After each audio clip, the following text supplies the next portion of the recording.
Time Zone by Tom Lichtenberg, Part 1. Time Zero. "Dang," she said. "He was right there. He was right there on the platform." She had been running through some underground hallway. She went through a doorway, and here she was, right back in her own time, and she was pissed. "He was right there," she said. "He was right there with me." Cammy was in a strange room suddenly, nowhere she'd ever been before. Somehow she'd come through the dark hallway basement of the castle, headed straight toward a large open door, passed through that, and here she was. She'd made a turn and come into this room with blood-red carpets and hardwood floors. It looked like a bar of some sort, a bar she'd been in once before, maybe a long time ago. It was called the Red something. She didn't know what. Around a long, sturdy oak table sat several people, who were not surprised by her sudden and dramatic entrance. They even seemed to understand what she was saying about Zeke. "Okay, people," Ronson said. "It's time travel now. This is the thing. You can move in time, but every time you turn around, it's trying to pull you back to your own now. Your own time is like a rubber band attached to you, and wherever you can't be seen, it's going to try and push you right back out to where you came from. Even if you don't want to come back, it'll push you out. And don't worry about the big things. Big things don't change, but little things do, and your life is one of those little things. You can die there, and you show up here like an unexplained death. I've seen it happen before. Back there you're stabbed with a sword in a duel. Here you're hit by a bus. You just came out of nowhere, the driver says, and you did. Time pushed you in front of that bus. You weren't there, and then you were. Because you died, you had to die. Get it? Time makes a reason." Cammy said, "Now we have to go back and get him. He's still there. He doesn't know what's going on. He just got pulled in by accident," she continued. "I was going back, and he just came with me. We got separated just for a second, and I lost him." "That's another thing," Ronson continued. "Once you're on that path, every place is a time. You turn around, you don't know where or when you'll be. You lose contact with your partner, physical contact, I mean, then you lose contact, period. It's amazing Zeke was even in the same time as you, Cammy. He could have been any time, any place, once you let go. When you go back, you have to go back together, and you have to stay together at all times. At all times. This is no joke, people. Time will try to push you back out to your own now, but if it can't push you out, it's going to push you somewhere. It doesn't want you back there. Time is literally your enemy. It is literally working against you constantly. You are messing with time, with nature, with the order of things, and the order of things does not like to be messed with." "But how do we get in?" Riley asked. "How do we even know where to start?" "There's a distortion," Ronson said. "Now that Zeke is back there, it's there. Just look for the distortion. You're going to find it in the places he goes in this life, in this time. You have to go wherever he should be right now, right here. Find that place, and there's the distortion. You'll know it. You'll feel it. You may even see it. And then when you do, you go into the next door, the next window, down the next hall, and you may be there where he is. Not necessarily right there in the same room, but close, somewhere nearby. Or maybe not. You might just be in the next room, period. It's a false alarm. If time doesn't let you in, it's because it doesn't want to let you in. It wants to keep you right here where you belong. Make no mistake, people. Time is going to be actively working against us every moment. And we don't have much of it. I can't say exactly how long we've got, but time is trying to put an end to its Zeke problem, and we've got to find him first and bring him back." "But how do we bring him back?" Jimmy asked. "Just find him," said Ronson, "and get him alone with you somewhere, some place where no one else can see, and then go through the door. Time will bring you out, bring you right back here to now, but only if no one else can see it happening. Time wants you back where you belong. It's a presence, a pressure, a force. You'll know it when you feel it. Mostly we go around in time, in our own time and never feel the pressure because we're where it wants us to be. But just try going against the grain, against the tide. Then you'll see. Cammy felt like she was surrounded by friends, and that maybe she was in her own place and time, although she was certain she had never known these guys and had never been in this room before. I've been in places like it, she thought, and I've known people like these, but it isn't them. It's like a dream. Maybe I didn't come back to my own time at all, she thought. Ronson said, "Come on, it's time to bring him back." And Cammy said, "How do you even know him?" And Ronson looked at her like she was a specimen in the lab. "It's dangerous," he said. "Every time you go back, something changes. You change. You stay too long, you can't come back. You've changed too much, and now you don't fit into your old life anymore. You aren't who you were, so you can't go back to when and where you were. Cammy, don't you know me?" She shook her head and felt a wave of despair, and suddenly the realization that she didn't even know herself anymore. "Why did this happen?" she asked. "Why did you go back?" he countered. She shook her head again. "I was with Zeke," she replied. "We were at the donut shop, looking at donuts. I mentioned something about the history of the word. I forget which word. Zeke said it was something else. I forget what he said. We went to the old used bookstore around the corner to look it up in the big old dictionary they have there. We were walking through the stacks. We turned a corner. We were gone. That's all I remember." "Something about that word," Ronson said. "It's very important. What was that word?" "I can't remember," Cammy said. "It must have been something French," Ronson muttered to himself. "Riley said, 'That bookstore is only open till 9. We have to go right now.' And Jimmy said, 'We can take my truck. It's right out front.'" They rushed out the door and into the truck, and Ronson was giving instructions. "Never lose sight of your partner. We're going in by twos, 2 by 2, one right after the other, like a buddy system. Each partner keeps a watch on the other. Each team keeps a watch on the other team. When one goes in, the other follows. When one goes right, the other goes right. Right with you, right behind you, all the way." "And think of that word," he said to Cammy. "Think of that word if you can." Riley and Jimmy were the first ones through the door, and they moved like the trained Navy SEALs they were. Proceeding cautiously, watching each other's backs, silently striding through the cookbooks and the baby name books and the do-it-yourself home project books. Cammy and Ronson came next, holding hands like it was the most natural thing in the world for them to do. Cammy wondered if it was. Ronson worried that they were already too late, and wherever she had been had changed her irrevocably. "Sometimes it wears off," Ronson softly said to reassure her. "Sometimes the changes peel off like a sunburn over time. Once time itself is convinced that you're really back where you belong and intend to stay that way." He failed to mention how time might treat someone it has returned who deliberately goes right back in again. Time would not be happy about that. They were looking for the distortion. It might still be here, Ronson thought, though Cammy couldn't tell them exactly how long ago it had been. Zeke might normally be somewhere else already, and they would have to consider that. But Riley thought he felt something, for he raised his arm in the alert sign, and Ronson and Cammy stopped in their tracks. Jimmy gave him the go-ahead, and Riley very slowly moved around the bookcase into the next aisle, which housed the biography section. For a moment, it looked like he was actually vanishing, and Ronson held his breath. There had been something, no doubt about it, but Riley soon appeared from around the other side and shook his head. "Damn," Jimmy muttered. "Almost had something there." "It's not here anymore," Ronson declared. "We have to go where he should be right now." And he looked at Cammy for suggestions, but she said she didn't know. They didn't have any plans. And anyway, you know Zeke. From one moment to the next, he could be anywhere.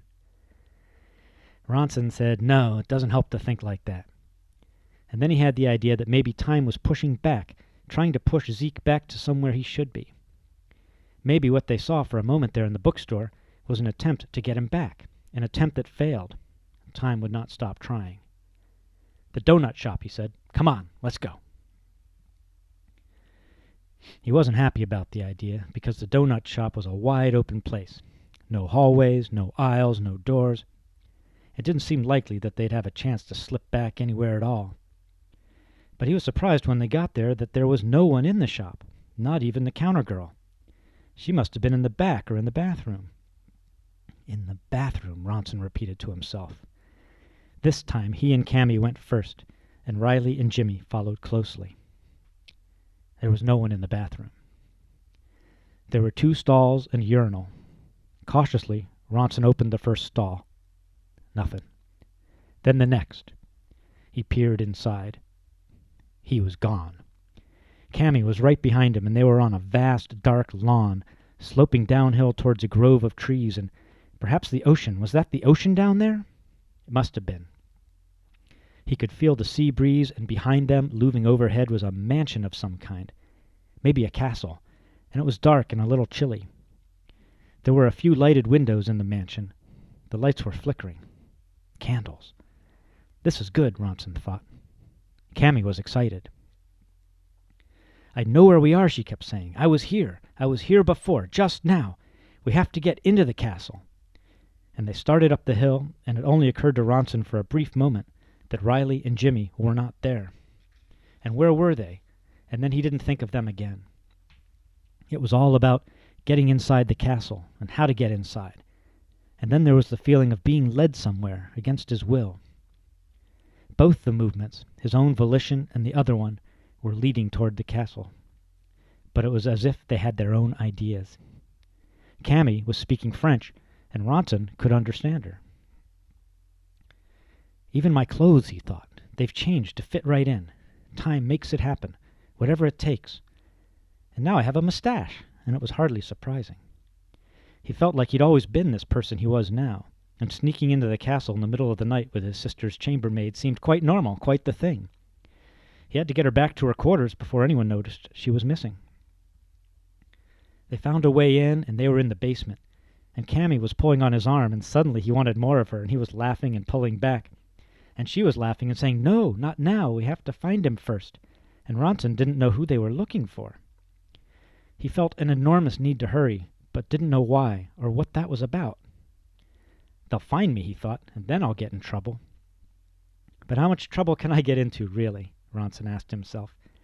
And he knew it was all just a game, and that as the prince he could have any maid he chose at any time. But why the pressure? Why the impatience? Cammy was running off ahead down the corridor, and she turned a corner, and by the time he got there, she was gone. It was completely dark. He had no torch, no candle. He wasn't really sure where he was. He heard a voice, then 2. "Cammy?" And another man. "I'm coming!" Ronson yelled down the empty hallway, and he began to run. Back on the street, Zeke was shaking uncontrollably. "I don't know, man," he kept saying. "I don't know. I don't like what's happening." Riley and Jimmy and Cammy were all trying to hold him up, but he kept staggering and shaking. Finally, they sat him down on one of the benches in the park. Cammy was certain that Garrett had been right behind her all the way. He must have blinked for just a moment, she was saying. Wasn't he the one always talking about never losing contact? "It's not that easy," Zeke replied. "It makes you blink. It makes you look away. You don't want to be messing with that thing, I can tell you. You mess with it, it's going to mess with you, guaranteed." "They wouldn't even let us in," Riley said. "I mean, we were right behind you in the bathroom. We saw you go in and bam, you were gone, the both of you. We jumped right in there and nothing. Just a couple of guys in a stall. We could hear you, though. It sounded like foghorns." "No," Jimmy said, "that's not what I heard. It was more like birds chirping in the morning." "It was dark," Cammy said, "and we were near the ocean." "I was in the cellar," Zeke said. "After Cammy disappeared, I just stayed right where I was. I didn't move. There were people in the next room cooking something. I didn't make a sound." "I knew you were there," Cammy said. "I could feel it. And Garrett was right behind me, only he was speaking French and something else. He looked like someone else at the end. It wasn't Garrett Ronson anymore." "Damn, it really wasn't him," Cammy said. The way he was looking at me. "And then I heard you," she said to Zeke. "I heard you calling me." "I didn't say anything," Zeke replied. "I was keeping my mouth shut. I didn't know what was going to happen. But I heard you anyway, and that's why I started running. And that's how I found you. And here we are." "We have to find Ronson," Riley said. "We have to go back and find him." "He isn't there," Cammy said. "It wasn't him. You'd think I'd know my own brother. He's probably home laughing at all of us right now." Zeke was feeling better. "All I'm saying," he said, "is I ain't never going back to that old bookstore anymore. I don't even want to know what that word means. You know the one." And when they got back to the house, Ronson still wanted to know what the word was. But neither Zeke nor Cammy would tell him. And he thought that maybe they didn't even remember anyway. Or maybe it was only Cammy being Cammy and Zeke being Zeke, the way they'd always been growing up, the little brother and sister he'd never had, until now. Time 2. The very first time he went and came back, he knew that something had changed, but he didn't know what or how. Something so simple as dipping your finger in a stream and pulling it back, feeling the drag in the water.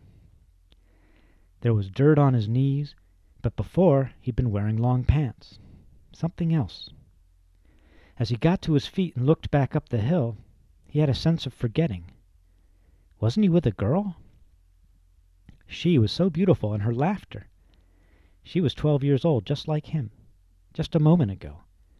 He was alone on a hot summer day, and the mosquitoes were swarming around him. He waved his arm to push them away and started walking away from the creek. Behind him, the water rushed over the rocks of the dam he had built with his friend. By the time Garrett Ronson got home, he was an ordinary child, sort of. A pile of science books spilled over his desk and crowded some half-built projects. On the walls of his room were posters of rocket ships and alien worlds. Like any other little nerd, he'd imagined that you'd have to go far, far away in order to find the unimaginable. It would be years before he would come to understand how utterly wrong he was. But that day by the creek was time 1. It was nothing he had done on purpose, more like an accident, a coincidence. Like you're driving in your car and you know that the traffic and weather report is on in a couple of minutes, and you want to hear about the weather. You hear the traffic reporter telling of an accident on another highway somewhere else. You think you were on that highway once, and you picture it in your mind. You remember a conversation you were having with the person you were traveling with that day on that road. You said something funny and she laughed. You remember what she sounded like, laughing. You have just now missed the weather report. But what if it were not the weather report, but something more substantial, that if you missed would have changed everything in your life? What if it were the last chance you had to tell somebody you loved her and you didn't know and you didn't do it, and then it was too late and you would never see her again? Only those who remember can regret. What if you never found out? What if you never knew? Garrett Ronson never knew that the girl he went down to the river to play with never existed in the world he came back to. She was right there with him. He said something funny and she laughed, what she sounded like laughing. She helped him build the dam, finding just the right stones to fit together, doing it better than he did. They were building it to the left of the makeshift footbridge that barely spanned the creek. They perched together on a big flat rock, huddling over the burgeoning pile of sticks and pebbles. Her name was Mila, and she had dark skin and thick black hair and beautiful big brown eyes. She thought there might be better stones on the other side of the bridge, so he waded under in search of them. In the damp coldness beneath the bridge, he turned around to say something funny to make her laugh again. He felt a tugging at his legs. It's just the current, he thought. He looked up and saw a stranger in the field behind the bridge. It was a grown man, middle-aged, tall and thin, wearing a worn and faded blue shirt over dark brown pants, muddy brown boots, and a sort of strange red cap over his long dark hair. The man looked down at him and frowned. Garrett heard a voice, but it was in his head. He knew that. The man didn't say anything out loud. Little boys shouldn't stray where they don't belong. Or was it stay? Or play? He wasn't quite sure. The stranger scared him, and he turned back and hurried under to the other side of the bridge. He clambered up the near side of the bank. There was dirt on his knees, but there was no stranger. No girl. Never was. Never would be. It was as if she had been erased from time. And all Garrett knew was that something had changed, but he didn't know what or how. But he remembered the stranger and wondered where he'd gone to so fast. Time 2. You don't get to choose, he said. You're lucky if you even go anywhere. The visitor was sitting on the edge of the bed, scanning the room and hardly paying attention. Myron wanted to know more, but he'd already gotten the picture. If you wanted the guy to say anything, you'd better say nothing yourself and wait.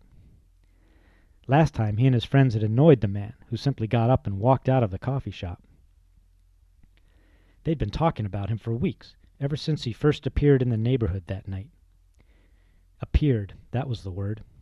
Myron and Campbell and Tracy had been at their usual spot, sitting around the concrete chest slab in the small corner park, drinking Coronas from Coke cans, Cam's clever invention, talking about how nothing ever happens in Wetford, Arizona. Nothing ever had happened, as far as they were concerned. Ever since they were small children, they'd been running around together, getting into trouble, hanging out, complaining about everything. Campbell and Tracy were brother and sister. Myron was their cousin. It was around 9 in the evening, midsummer, so it wasn't quite dark yet, and hot, very hot. They didn't see him approach, and then he was there, standing beside them, swaying slightly, not even sweating in that heavy black wool coat, black pants, black boots. He didn't respond at first to Campbell's shouts of, "Yo, mister! Yo, what's up?" When he finally did look down at the kids, they got the impression that he was trying to smile but didn't know how. And then he changed. "Good old summertime," he said, and he did smile broadly, and he laughed, and the kids got nervous. Myron stood up and got right in the guy's face. "Something funny?" he said. The man was not afraid. He looked at Myron and shook his head once, then leaned back, showing his teeth. "Everything," he said, quietly. Then he turned and walked away. The kids followed after him, but he turned into an alley, and then he was gone. After that night they'd waited for him to show, and sometimes he did, but never where they expected him. It was more like he was tracking them. He seemed to know who they were and where they lived. Tracy was the most suspicious and kept threatening to go to the cops, but the boys told her to shut up. Nobody goes to the cops for nothing. Never. We can handle the old guy ourselves. He's spooky, she said, and they didn't argue with that. One day he was waiting by the playground when they got there. Another time he was out at the mall. Every time he waved and smiled and laughed when Myron or Campbell would come up all manly and tough-like and challenge him to flinch. He never did. One time Myron even pushed him up against a wall, and the guy just let him. Myron felt like he was being studied, and he didn't like that at all. "What do you want from me?" he would ask every time he saw him. The guy wouldn't answer, and Myron would say something like, "I ain't afraid of you or nothing," and the man would nod approvingly. When he wasn't around, they talked about him all the time, either making jokes at his expense or wondering seriously what it was about. They didn't have anything he'd want to steal. They didn't have anything at all. And he didn't seem like any kind of pervert they'd ever heard about. Maybe he was a stone killer. But why kill a bunch of nobody kids from nowhere? Target practice? Then maybe he was just a lunatic, a homeless schizo bum. But they knew he wasn't that. And then one day they found him sitting in the park, at the concrete chess slab where they'd seen him first. By this time he'd become acclimated, wearing the appropriate clothes, fitting in better, even had a haircut that suited a white man in that time and place. He wanted to know if they'd ever been anywhere. Not hardly. Phoenix a couple of times for Tracy. Campbell'd been to Austin once to see his dad. Myron had plans to go to Hollywood and be a big star, but he didn't say anything. They'd all just laugh at him. "Why are you asking?" he wanted to know. "Just curious," he said. When they asked him the same question, he smiled and said, "I've been absolutely everywhere by now, believe me."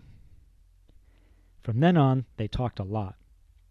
The kids wanted to know everything about everywhere he'd been, and he was happy to tell them. Some of his stories didn't make any sense. He would talk about New York City and having to watch out for all the horse crap all over the streets. Or else it might be L.A. and taking the trolleys all over town. Tracy didn't believe much of anything she heard. "The guy's been watching too much TV," she said. "He's probably never even been to those places." But the details were convincing. Sometimes he seemed to forget they were even there. Other times it was like he didn't know who they were. It got pretty confusing. When he started talking about time travel, Tracy'd had enough. "He's crazy," she told them, "just like I always said. You can go on wasting your time with that, but you can count me out," and she didn't hang around as much anymore. Myron and Campbell, though, they were caught. They didn't understand much of anything he said, but they listened closely and talked it over with each other later. "I always heard you needed a machine," Campbell would say. "You can't do time travel without a time machine." And Myron would say, "But man, there's no such thing as a time machine." "That's what I'm saying," Campbell'd say. "There's no such thing, and you can't do it without it, so it can't be done." "But that's not what he's saying, man. He says you don't need a machine. You don't need anything." "You gotta need something," Campbell said. "He says you don't." "Well, he's crazy." "Yeah, he must be." "Even if he isn't crazy, you still need something to get anywhere. What are you going to do? Walk back in time? Take a bike ride?" "He said it can be as simple as turning the corner," Myron said, "or blinking your eyes." "Oh, come on," said Campbell. "If it was that easy, wouldn't we all be doing it all the time?" "Maybe we are," said Myron. "He says you can't remember when you get back." "Oh, great. So if you can't remember, then how do you know it even happened?" "Because things change." "Yeah, but he also said that you don't remember how things were before they changed. So even if they do, how do you know? And anyway, things change all the time." "Not around here they don't. Nothing ever changes around here." "Will you shut up?" Tracy would say. "You're giving me a headache. I swear it's no fun being around you guys anymore. It's all you ever talk about, and you know it's just crazy." And she'd leave the room saying, "Call me when you get your brains back." That didn't stop him. It wasn't long before they were asking him to take them with him, or to send them somewhere without him. And between themselves they were talking about where they wanted to go and when. There were difficulties they hadn't thought about. Going back into the past in America isn't such a simple proposition for a black man. You have to be prepared, he told them. You have to understand what could happen. You go back more than half a generation, and you're talking segregation. You got to watch out what side of the street you're walking on. You got to watch out for everything. No, he shook his head. This is not a great idea. Do you even understand what I'm talking about? He told them they'd better talk to some of the older folks. They'll tell you, he said. They'd never really asked those kind of questions before. What things were like, the way it was. The more they asked, the more they found out, the more they began to see what the stranger was talking about. They already knew about driving while black. Did they know about getting a job while black? Eating in a restaurant while black? Shopping while black? Taking the bus? Using the John? Trying to find a place to live? You'd only be visiting, he told them, but there's no way of knowing for sure where or when you'd end up. I can only do my best. You'd be lucky if you even got to go anywhere at all. And even then, it might only be for a couple of minutes. At best, you wouldn't be seen by anyone. It's not like the movies where you go back and you're you, but somewhere else. It isn't like that at all. You go back and it makes you fit in. It makes you whoever it needs to make you. Someone who's there and there's some kind of a match. I don't really yet know how it makes those decisions. And then it changes you on the way back here, however it needs to make things work out all right. I don't know how it figures all that out either. I've only seen what I've seen, and it's all I know. I'm going, Myron declared. I don't care what happens to me. Campbell wasn't so sure anymore. Man, if we end up in the wrong place, they're going to shoot us on sight and ask questions later. Show up where we ain't allowed, and that's most places from what I hear. Then you can stay, Myron said, but I'm going. Tracy wasn't happy about it at all. Why you, she wanted to know. What's this white man doing, picking out a poor young black man and sending him off somewhere he might get shot on sight? This some kind of experiment? She confronted the stranger about it. I'm not choosing anyone, he said. I can only tell you the risks and what I know. But what do you get out of it, she persisted. I get to learn a little more, he admitted. Every time someone agrees to go, I learn something. So Myron's just another guinea pig to you. It ain't right.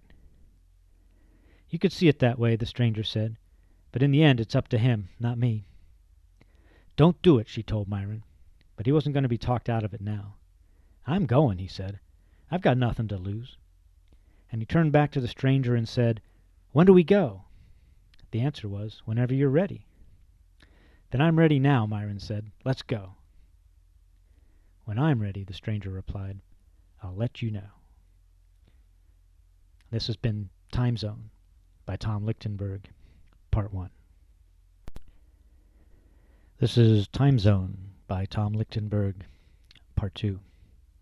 Time 3. If I could, I would will myself into any number of interesting times and places to visit. After all, this is the customary charm of time travel stories. The hero picks and chooses the situation, he sets the dial on his contraption and gets inside, and with a maximum of worrying and blurring there he goes, and observes what he set out to observe in the first place. He stays some predetermined amount of time, and then there is the worry that he won't get back to the proper spot in time, so to speak, and will thereafter be stranded in the past or future or wherever he may be. It's almost like a Sunday outing to the beach, where there's a chance you'll miss the last bus back to town. Sometimes things go wrong with the device, and then you're stuck with dinosaurs instead of screwing Cleopatra. Or someone evil gets a hold of the thing and sets about to make all sorts of things go wrong. Or, by accident, you change history and then you're never born. Lots of things can go wrong in this kind of time travel. Problem is, there's no such thing. There is no device, and never will be. It isn't travel in the ordinary sense. The play on words leads to all sorts of confusion. Travel implies a vehicle, it implies a destination, it implies a return trip ticket, a schedule, a calendar. If you take the 5:05 to 1741, you can take the 8:37 back to now. And what if you go to the future and clumsily meet yourself and tell yourself to do or not do something which you must do in order to become that person you are then? It's all so unlikely. Do you realize how unlikely it is? Here's an idea. Pick a place in the ocean somewhere in the world.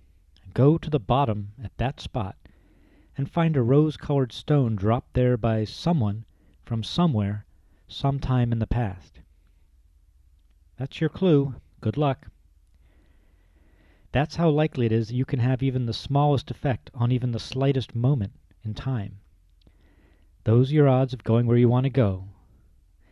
There are some who believe in past lives. Most of them were either Helen of Troy or sleeping with her. Why weren't they nobody from nowhere who died in infancy? Time 4. Riley was searching for the perfect burrito. Jimmy tagged along, as usual, content to let his buddy do most of the thinking and almost all of the talking. It had been this way since who knows when. Back in the day, man, back in the day. It wasn't Jimmy's idea to be doing this search in Chinatown. That was Riley's way of thinking. Where you least expect it, man, always that way. Remember the time we found that bowling alley? Who was it said the skankiest dives are always next to the swankiest office sites? The answer is always a charitable dude. It was crowded as usual on the streets and on the sidewalks, and the taller Riley pushed through a smooth, narrow opening for Jimmy to follow, and they nearly swam through the pedestrian sea. Hot, hot day in the middle of the afternoon, and the smell of boiling greens and roasted ducklings, chicken fat and oil. Jimmy in his olive greens and MP cap, Riley in black leather, golden earrings, and iron-toed boots. Over this way, man. I think I see something. and slicing a path to the left, Riley towering over the crowd and Jimmy in the wake, gliding by. Nothing in the alleyway after all. Riley turned the corner, gone by the time Jimmy got there, not 2 seconds behind him. Jimmy turned to look around. No Riley anywhere. He turned back, getting ready to call out, when a hand took hold of his arm and tugged him toward a doorway. Thinking it was Riley, he let himself be moved. It wasn't Riley. He was in the door. And out the other side. The first thing he noticed was the breeze and the fact that the sun was now setting. Then the old man sitting on the porch across the street, smoking a cigarette and spitting every now and then. "That's what I told him," the old man shouted. "Exactly what I said." Quiet again, and really quiet now. Nobody else on the street. Jimmy thinking, where the hell am I? Forgetting about Riley, wondering, am I supposed to be somewhere? Doing something? Then some old lady yelling from somewhere upstairs, "Where the hell is that boy? Boy, where the hell are you?" And the old man starting up again across the street. "I said exactly what I said." Then the woman was beside him, pulling at his arm. Must have been her that pulled me in here, Jimmy thought. And she was saying, "Come on, for Pete's sake, ain't got all day." And Jimmy followed her up the steps and into the row house behind her. Inside, the walls were peeling stucco, some godforsaken shade of pink, and small ceramic statuettes lined the numerous shelves on the walls in every room. They wandered back into the kitchen, and the smell of coffee and a small yellow dog you almost stepped on, but it yelped and jumped out of the way. "Got your dinner," the lady said, and she left him alone in the kitchen. On a small folding card table there was a plate of macaroni and something, and a chunk of rock-like bread beside it. Jimmy looked for a beer, didn't see one. Avoiding the food, he moved to the back door and looked out through the screen. Something was telling him to go out the door. Strangest thing. Like a voice in his head, but more like the pull of a magnet, like there was a rope tied around his waist and someone was out there tugging on the other end. He pulled back, trying to resist. Nothing to stay here for, he thought, but I call my own shots. The pulling sensation left him, and he turned and went the other way. Up the worn-out carpeted steps he went, looking at the faded photos on the wall. Nobody he knew, nothing that looked familiar at all. At the landing, he turned right and walked into a room. Before he went in, he thought it must be a young boy's bedroom. Thought he saw some baseball-like pennants and posters. But when he entered, it was different. And growing. Even while he stood there, he could see the shape of the room changing. And then a pool table appeared in the middle. And then there were bar stools along the wall. And then there were overhead hanging lamps. And all of this unfolded in slow motion while Jimmy stood and stared. Someone was standing beside him, saying, "Look, there's your pal." And Riley entered the room from a door on the far side. He was carrying something and smiling and laughing. Who was it said what he said? I want to know. And tossing the bag on the table, some foil was showing, and Riley was saying, "That's right. When I aim, I always hit the target. Best damn burritos this side of eternity," he said. And the stranger next to Jimmy was holding out a cold beer and saying, "Take it, man. You look like you could use it." Jimmy grabbed the beer and the burrito, and without another word he started in on him. "I ain't saying anything," he told himself. "Don't nobody never need to know." Time 5. Down through the tunnel of light, and still here, Garrett blinked hard and turned to look behind him. The girl was still with him, and she wasn't very happy. "I want to go home," she pouted, and he nodded and told her they were on their way. "We're going home now," he said, and that kept her quiet for a few more minutes. They kept moving down the damp, tiled platform, while the green hooded lanterns swayed above them every time another old trolley rattled through the station. Businessmen lined up politely and filed into the wobbling cars. I have no idea where I am, Garrett thought, and I don't even care. He stopped walking and stood still, trying to take it all in. On the darkened platform, the smells of water, wet bricks, burning phosphorus, tobacco, the staleness of accumulation of time. The girl was tugging at his sleeve and whimpering again. She was only 7 years old and didn't want to be there. And nobody had asked her along. I was riding my bicycle, Garrett thought, and he remembered a small white house with some kind of flowering shrub along the side wall. A driveway, and on the ground a bright red bike, rear wheel still spinning. I must have fallen, Garrett thought. And the little girl was laughing at him, that was it. Where she came from. Laughing and saying he was silly, and he was bleeding from the elbow. Not bleeding now, he double-checked. No scrapes or bruises at all. He'd ignored her at first, looking for water to wash off his arm. He pushed past her, seeing a faucet partly hidden by the shrubs. He had to get down on his knees and crawl in a bit to turn the water on. Reaching for the knob, he heard the girl complaining that she was going to get in trouble if he messed up the bushes, as she put it. Water came gushing out, soaking him. He jumped up and cursed. The little girl drew her breath. He left the water running and started to say something, and then they were somewhere else entirely. He started walking towards the crowds with the little girl tagging along behind him. It seemed to Garrett that the station was becoming more solid, more real, the longer they were there. Not only were the smells becoming sharper, but the sounds were getting louder and shapes more distinct, as if all of his senses were slowly fading in. At first it had seemed like everything was in slow motion, but then, suddenly, something seemed to lock into place, and he reached out as the girl screamed, and he pulled her back from the edge of the platform just before the trolley roared by. She was crying now and whimpering about going home. Some lady was scolding him, saying he ought to be more careful about his little sister. He found himself mumbling, "Yes, ma'am," and reaching for his cap. What cap? Now holding on tightly to Sarah's hand, he headed for the ticket window. They'd become separated from their mother when she went to buy the tickets and told him to wait by the bank of phones until she got back. They had waited and waited for what seemed like hours. All the time he was thinking, she could have just taken us with her to buy the tickets. Why did she make us wait here? He wasn't quite old enough to be suspicious of adults. It would not yet have occurred to him that maybe she was meeting someone over there, someone she didn't want her children to see or even know about. That maybe this person was not someone altogether trustworthy. That maybe she was afraid of him. "Excuse me, can you tell me where's the ticket window?" Garrett asked several rushing commuters before one of them even paused to take notice of the little boy, and then merely waved in some direction, saying, "Over there, you can't miss it." Still holding on to Sarah, he waded through the crowd. It was difficult to see anything amidst the onrushing adults. Still, he caught a glimpse of what looked like a window, and found it, eventually.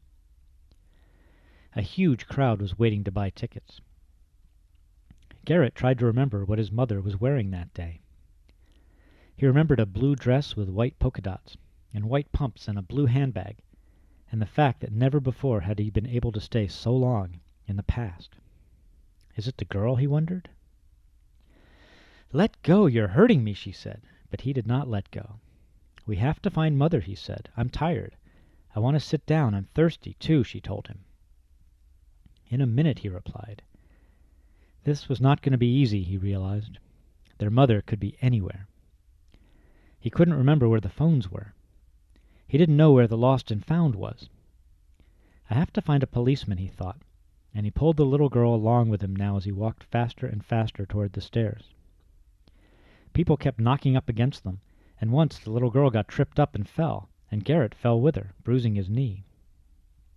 She started crying again and refused to get up. "I want to go home," she wailed as he tugged at her. But she wouldn't budge. "Come on," he urged. "We have to find Mother." They were causing a disturbance in the flow of pedestrian traffic. That got the station master's attention, and he came through the crowd and knelt beside the two lost children. Garrett introduced himself and his sister, and the man brought out a hanky and a lollipop, and the combination was enough to quiet the child. Taking one in each hand, the station master led them to an office not far from the ticket window. "Now you wait right here," he told them, after settling them on a bench and bringing them small cups of water. "I'll be right back with your mother." He closed the door behind him, and the noise died down dramatically.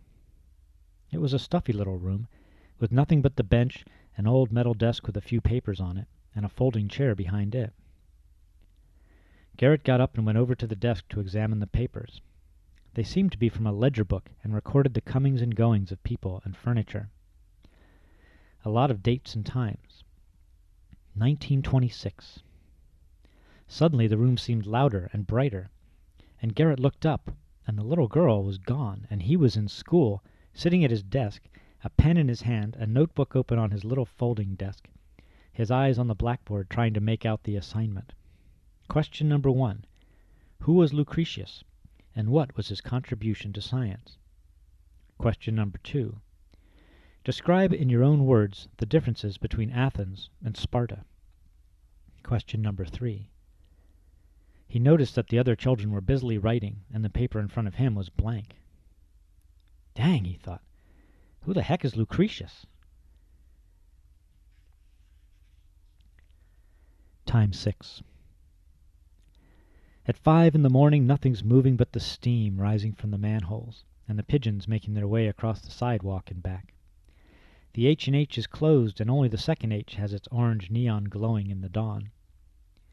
Through the plate glass windows which surround the diner on 3 sides, you can see the matching orange booths and orange-topped chrome bar stools at the counter. The countertop itself, and all the tables, too, are covered with a fading blue plastic made to look like tile. The yellowed floor is damp, with puddles here and there remaining from Ronaldo's late-night moppings. The slate-gray grill is clean, and in the back the porcelain sinks are empty, and the dishes are neatly stacked in the cupboards underneath. No one but Ronaldo ever hears the quiet way it is like that. He listens to the water dripping from the mop into the bucket, and gazes at the steam in the streets outside. Sometimes Ronaldo hears other things besides. A voice or two, speaking in a way nobody speaks, and coming from far away, too far to see who is speaking. Ronaldo listens carefully, but the words make no sense.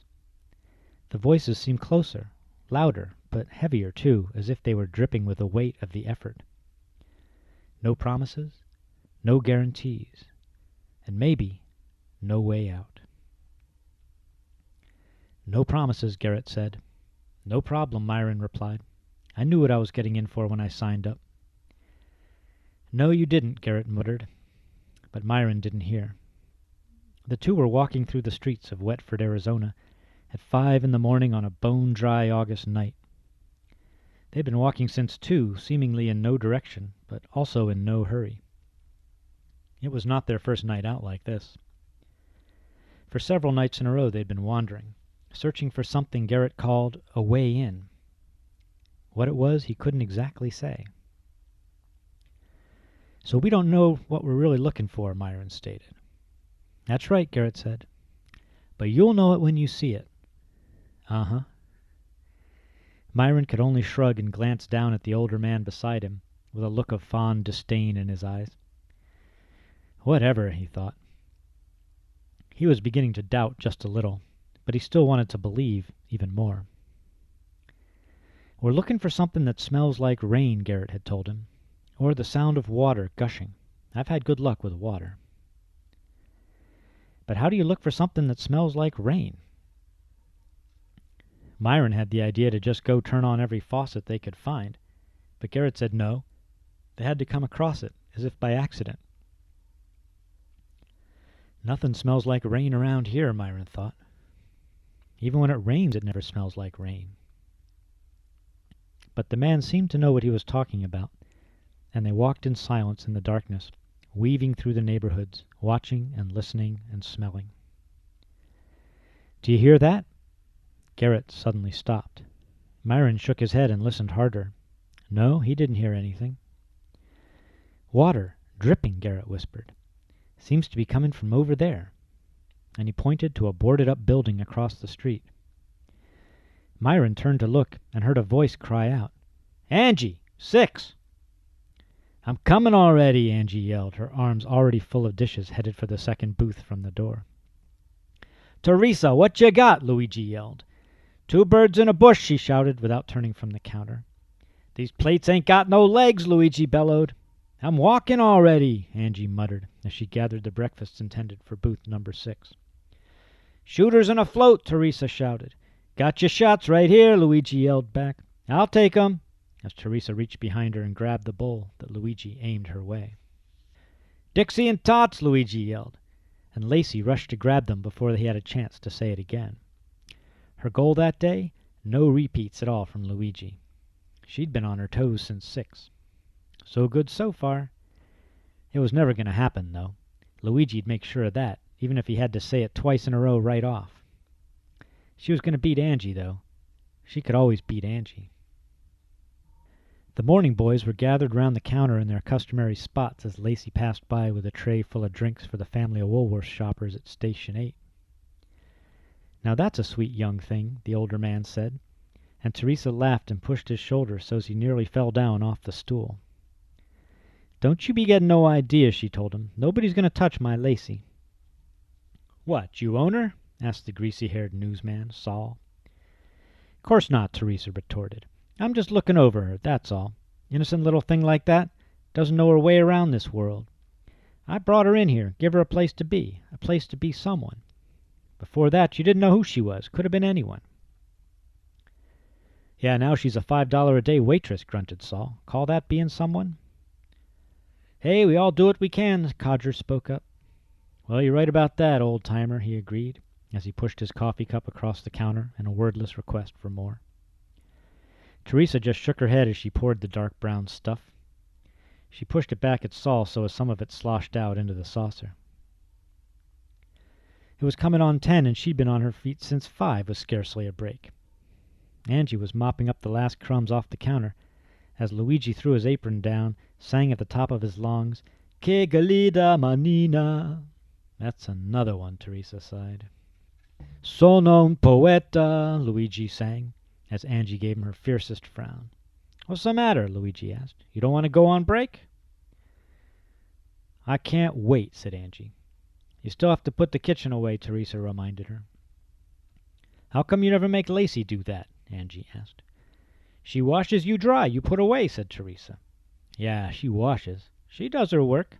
And a decent job, too, said Luigi. And the customers like her all right. 'Cause she's practically sitting on their faces, Angie muttered. What was that? Teresa asked. Nothing, said Angie. What you got against her? Teresa said. You're always down on her. What you got against me? Never say nothing nice about me, and I've been working my ass off here a long time now. Always Lacey this and Lacey that. What about me? You? Luigi came around the counter and put his hand on her shoulder. Angie pretended to shake him off, but let it rest. Your family, said Luigi. That's about you. My own dearly departed brother's only child. Haven't I raised you like my own since your father passed away? You never say nothing nice, Angie repeated, pouting. That's 'cause we love you, Teresa said. That's love, said Angie. Is that what it is? Then what about her? That's giving a kid a break, said Teresa. That kid ain't got no other kind of break. You're so worried about her, she might as well be your own flesh and blood, Angie spat. Well, she ain't no family of mine, so you can give me a break. And with that, she flung her dish rag over her arm and marched off back to the kitchen to finish up putting it away. What's with her? Luigi asked. What do you think? Said Teresa. What is it always with her? Oh, Luigi replied. You mean Gianni. You remember this, the old man at the counter was telling the kid. You remember, because you won't be going back to where you came from, and this is the reason why. I don't understand, the boy replied. We've seen too much, he said. We stayed too long. We best be going now. But I ain't finished my shake yet. Go on then, the old man said. You drink it down now, fast. The boy gulped down the last of the milkshake and leapt off the bar stool.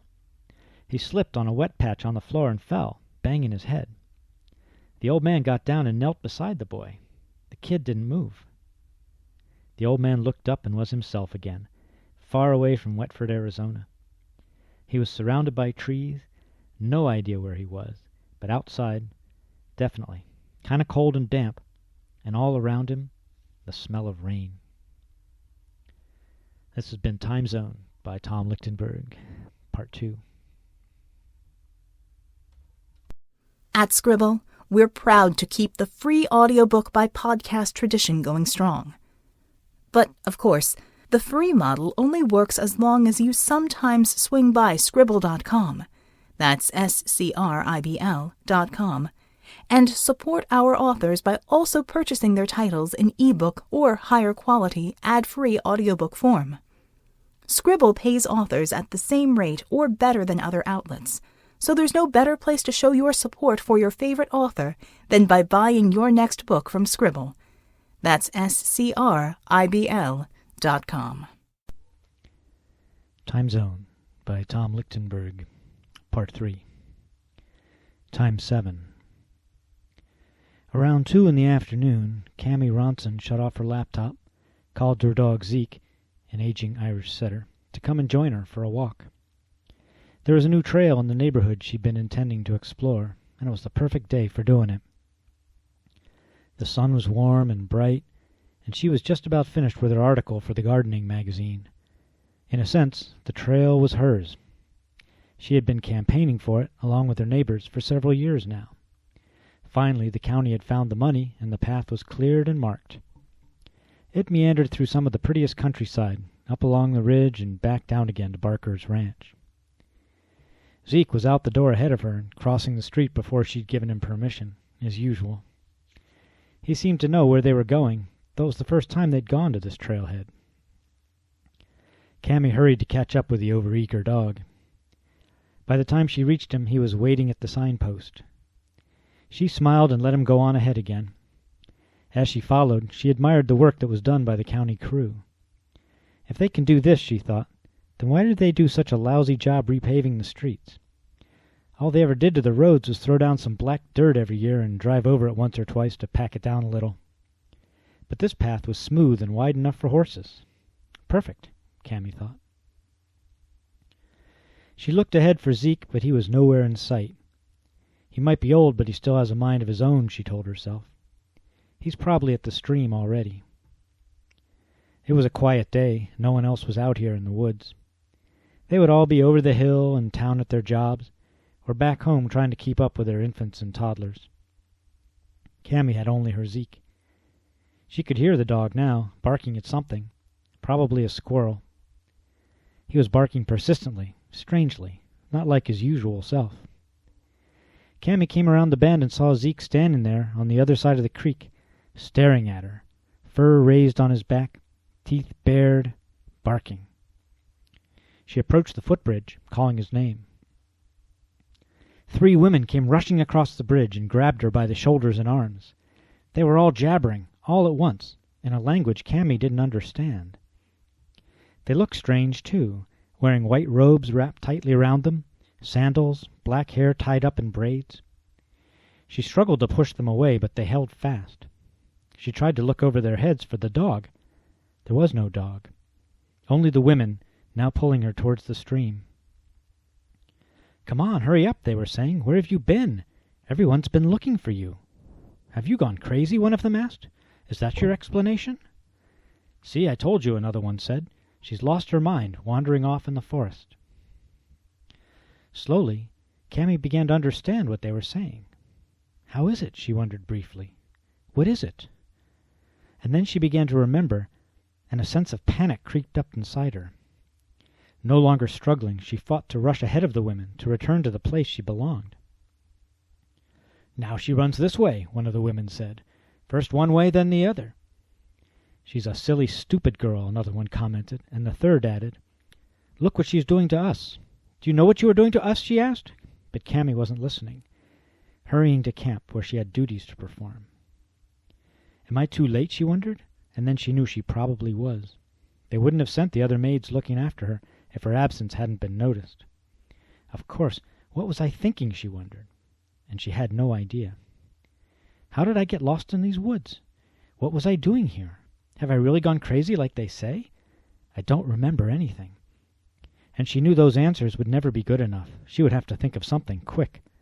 The Lord had no tolerance for anything out of order. But it wasn't the Lord she had to worry about most. There would be the servant master first, and his master behind him, each one depending on those below them in rank to keep their positions and to keep them out of trouble. Especially on a journey like this, anything out of the order would be costly. Cammy did not know where they were going, but the entourage had been traveling for days, and there was no laughter in the camp, and no extra provisions, so she'd known it must be serious. Quickly, as soon as she returned to camp, she took up her position in the ring, kneeling, head down, expressionless, quiet. Her companions joined her in a rush, and the circle they formed remained motionless for several minutes. Only women were present. Cammy wondered if the servant master knew about her absence, or if the women had taken it upon themselves to go and look for her. She knew that was unlikely. It would be dangerous for them to take such an initiative. He must have known and sent them, but did his master know? And did the Lord Protector know? She shuddered at the thought, and it was too late to ask now. She should have asked while they were all hurrying back to the camp. I will be punished, Cammy realized, and let the idea sink in. She was almost too afraid to feel the fear. Punishments were always severe. Otherwise, why bother? This was the Lord Protector's way. Already the fear was burning her up inside, melting the powder on her face and hands. The servant master came into the clearing and counted the women. All 7 were present, including the runaway. Slowly he circled around them. Cammy could feel his every footsteps as if he were pressing on her neck. When he stood behind her, she flinched and then cringed, regretting the slight motion. He barked out her name. "Cammy!" She did not reply or move. She was forbidden to speak to the servant master. All she could do was obey his commands. She waited, trembling. "You have disgraced us," he said. "It will be fortunate indeed if the Lord does not seek to punish us all for your disobedience." Another voice spoke up, a heavy, deep voice belonging to a man just now entering the clearing. "The Lord punishes only those deserving," the Lord Protector declared. "Which is the one who was missing?" "This one," the servant master declared, pointing down at Cammy. "She has just returned only now." "Where did you go?" the Protector asked her. She did not reply. She knew that if she said a word, her punishment would only double. This one had no use for the chattering of women, as he often reminded them. "What shall we do with her?" he wondered aloud. There was no point in answering the question. He seemed to relish the situation. It was difficult to understand a man like this, who seemed to enjoy only cruelty. He already knew the outcome. They all did. "You ran away once," he said. "Now you must run away again, but this time for your life." Cammy didn't move a muscle. The Lord Protector shouted, "What, are you deaf as well as stupid and disobedient? I said, run!" And he reached over and pulled her to her feet by her hair. Cammy did not look up at his face. He pushed her away, and she stumbled and fell. "Get up," he screamed. "Get up and run, or I'll cut you in half right there." And he raised his sword over his head, and she was preparing to die, not to move, but just to accept the inevitable. Then something inside her changed. "I can make it." A strange idea from somewhere. "All I have to do," the idea continued, "is to make it back to the stream, back to the dog. I can run." And she got up and ran. The Lord Protector watched her in amazement. He hadn't expected her to even rise to her feet. And there she was running, up the path, back the way she came, faster than he thought it possible for a woman to run. After a few moments he chased after her. But she was gaining ground. The Lord Protector was shocked to find her robe at his feet along the trail, and then her sandals, and still no sign of the girl. He slashed at the shrubs along the trail with his sword and yelled his battle cry. She will die in terror, he promised himself. But she had no intention of dying at all. Cammy thought she recognized the ridge above and felt that the stream would soon be in sight. There's a footbridge there, she thought, and all I have to do is somehow make it to the other side. But when the stream came into view, there was no bridge, and there was no dog. She stopped at the bank. The river was wider than she expected, and there was ice, a layer of thin ice, on the rocks in the river. She was cold and wondered why she'd come out in just a t-shirt and jeans, when it was clearly the dead of winter. I must have lost my mind, she told herself. But all she wanted to do was get back home and build a fire. The kids would be coming home from school before too long. Time 8. By coincidence, that fall both professors had classes that ended at 4:30 on Wednesdays. This made it convenient for them to meet every week at the Horn and Hardart's coffee shop just outside the university gates. Professor Gill was always the first to arrive and would wait patiently while his more distractible colleague dispensed with his lingering students and came straggling up the street, briefcase bulging with papers, looking weary as usual. Often they found the same booth open and sat before greeting each other with their customary salutations. Professor Gill almost always ordered the pie of the day with his coffee, while Professor Ronson wanted only tobacco with his caffeine. Almost before shedding his overcoat, his pipe was in his mouth, and his hands were reaching for a matchbook. "And how's the history of the world this week?" Andy Gill asked, knowing full well by now that his companion would have a snappy answer to the usual question. "It's a sneaky bastard," Garrett replied, and Andy laughed, thinking you never know what this guy is going to say next. Ever since their first encounter, Gill had been intrigued by this peculiar man. There was nothing about his background to suggest such eccentricity. Typical parents, typical childhood in a typical Midwestern small town. Came east for college like most young men of his generation. Stuck around for years of graduate school. Collected a few postgraduate degrees along with a wife, a pair of children, an apartment too small and a neighborhood too expensive for a mere associate professor. In his mid-30s now, Ronson had been teaching Western civilization for several years. He would make full professor someday, and continue repeating his courses as constantly as the seasons, until one or the other wore him out entirely. Gill, on the other hand, was seemingly the more interesting character. A doctor by training who had served all over the world in many meaningful missions with charitable organizations, who was only now settling down in middle age to pass on his experiences to a younger and more cynical generation. He who had lived in tents in the desert, who had traveled through jungles and served the most desperate, most remote peoples on the planet, often felt like a stay-at-home bore when conversing with Garrett Ronson. "What never moves yet never stops moving," Ronson was saying. "Time?" Gill ventured. Garrett looked up from his pipe, which was giving him the usual trouble lighting, and nodded. "Very good," he said, "very good. Like I said, it's a sneaky bastard. It has its way with you, like an irreversible infection." "In that case, how could there be a cure?" Gill replied. "Or what would a cure imply? The fountain of youth? Immortality?" "Hardly," Ronson replied. "That would be more like a punishment. Even if it were possible for the body not to age, that would not prevent time from working its changes on you. Even worse, you could be changed continually forever and never show it, maybe never even know it. You could live forever and not even be aware of it. Imagine that." "I don't follow," Gill said, and not for the first time either. "How do we know anything?" Garrett asked, and answered himself. "Only by remembering. Everything we know is something we remember. Once you forget something, it's as if you never knew it. And how do we remember anything anyway? How do we forget something? Nobody really knows. Whenever I forget, I get the feeling that it's still there inside my brain somewhere, but I just can't get to it. Remembering is easy. It's there and you get it. Don't know how, you just do it. But forgetting, it's like something is preventing you. It's blocking you. It's hiding from you. How does that happen?" "I have no idea," Gill replied, and Ronson nodded in agreement. "Nobody knows," he said.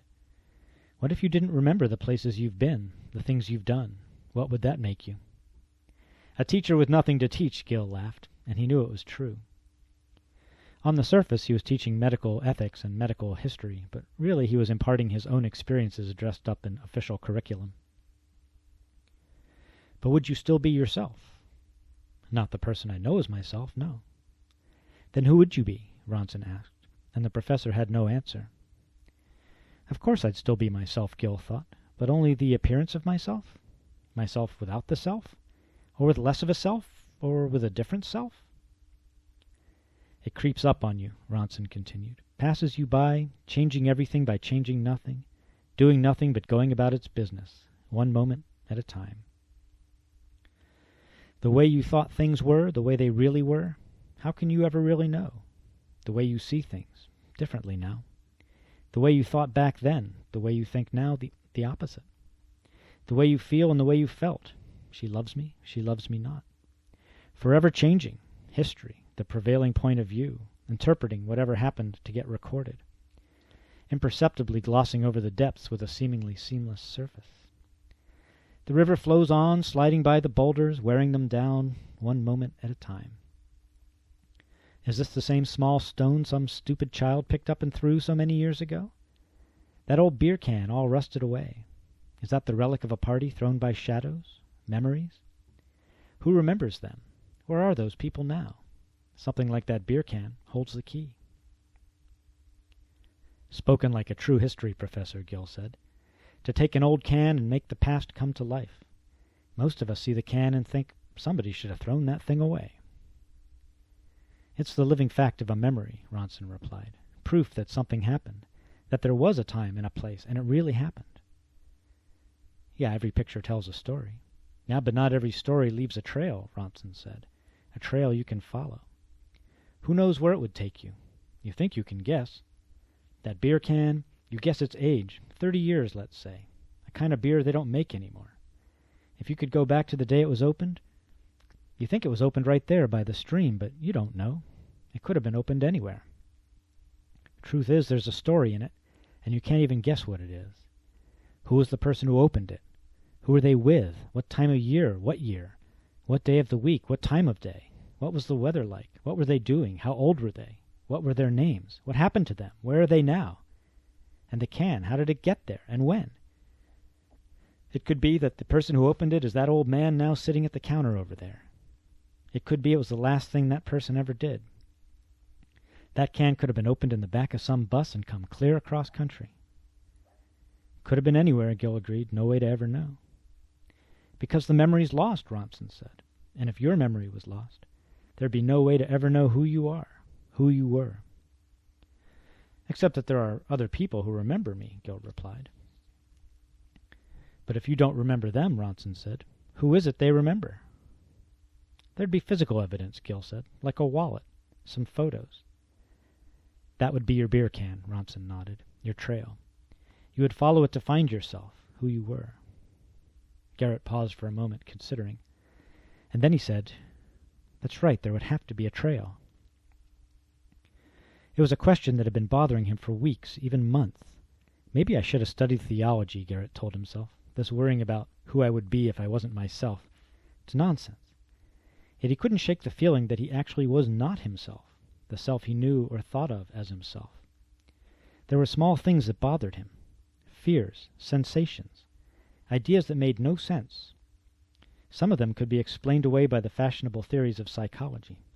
Childhood experiences, traumas long buried and forgotten, the problem of forgetting. Do we forget on purpose? Is it truly a defense mechanism with a deep and meaningful purpose? Is it something that we do to ourselves, or is it something that is done to us?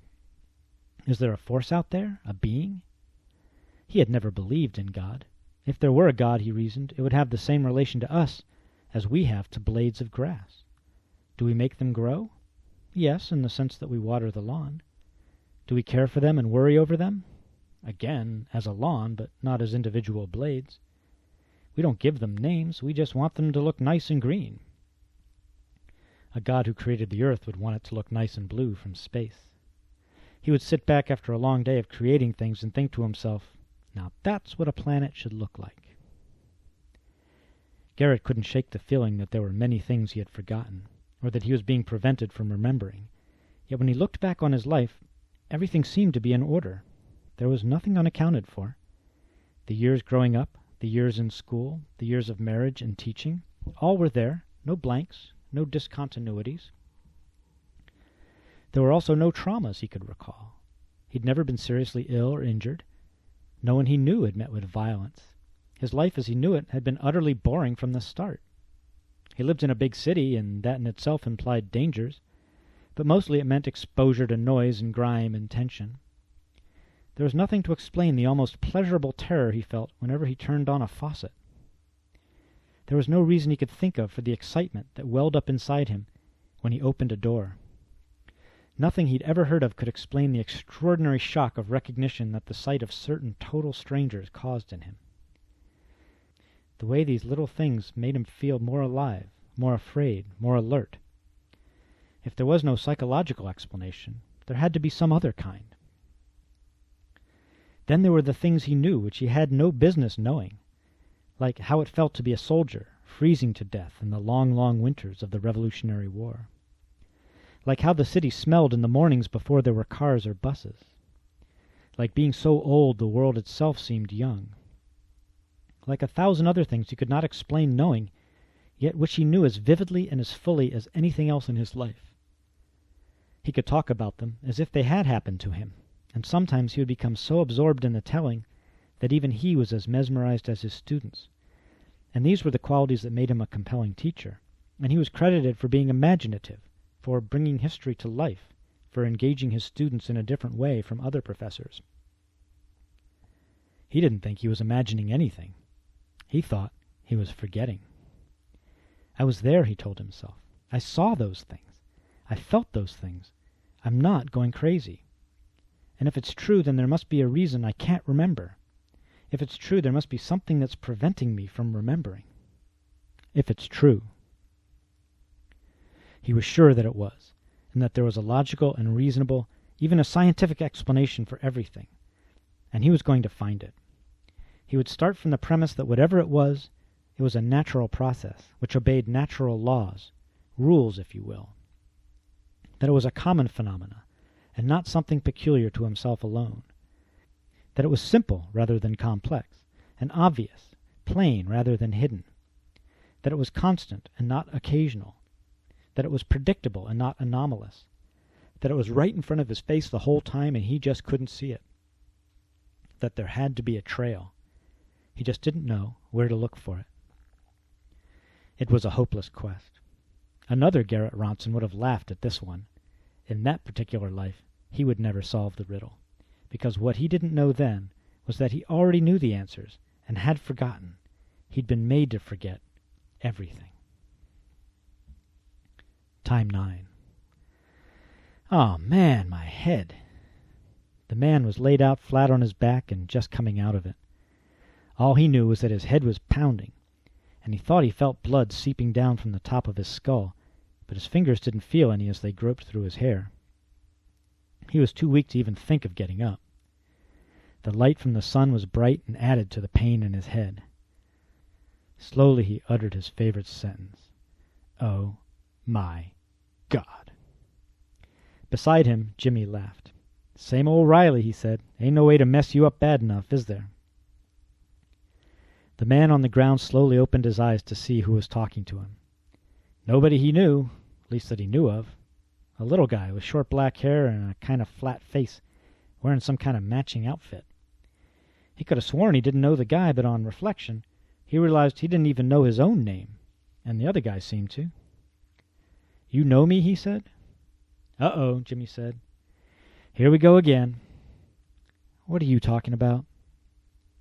Riley struggled to raise his head up off the ground, but it was a losing effort. Now he felt that maybe his arm was broken, or his leg or something. His body just didn't feel right. Felt like ribs were crushed, or maybe a twisted ankle. Something, definitely. You just take it easy, Jimmy told him. We ain't going nowhere fast. Got plenty of time to rest up. Don't worry, I'll look after you. Always do. Always, Riley muttered. What is this? Say, he continued, since you seem to know so much, can you let me in on something? Sure, Jimmy played with him. What do you want to know? Oh, I don't know, Riley said. How about, yeah, like who the hell are you? An easy one, he replied. Name's Jimmy Hayes. You are Riley. Riley, huh? He repeated. That my first name or my last name, answer man? Only name, Jimmy told him. Ever since we first hooked up in the service, only name you ever had as far as I know. Somehow the pain was draining away. It almost felt like his bones were actually healing while he lay there on the ground. Like the blood was drying up, evaporating, flaking off. The roaring in his head was fading out, and he could open his eyes a little more, see that they were on a hillside, side of a mountain more like it. Over across the valley, trees as far as you could see. And a speck up in the sky. Some kind of bird? Turkey vulture. Riley even managed to prop himself up on his elbow, look down at himself. Clean clothes. All the expected limbs in their places. Shoes a little worn, but not bad. Looked like summer out there in the world. All of that was about the sum total of his knowledge of everything.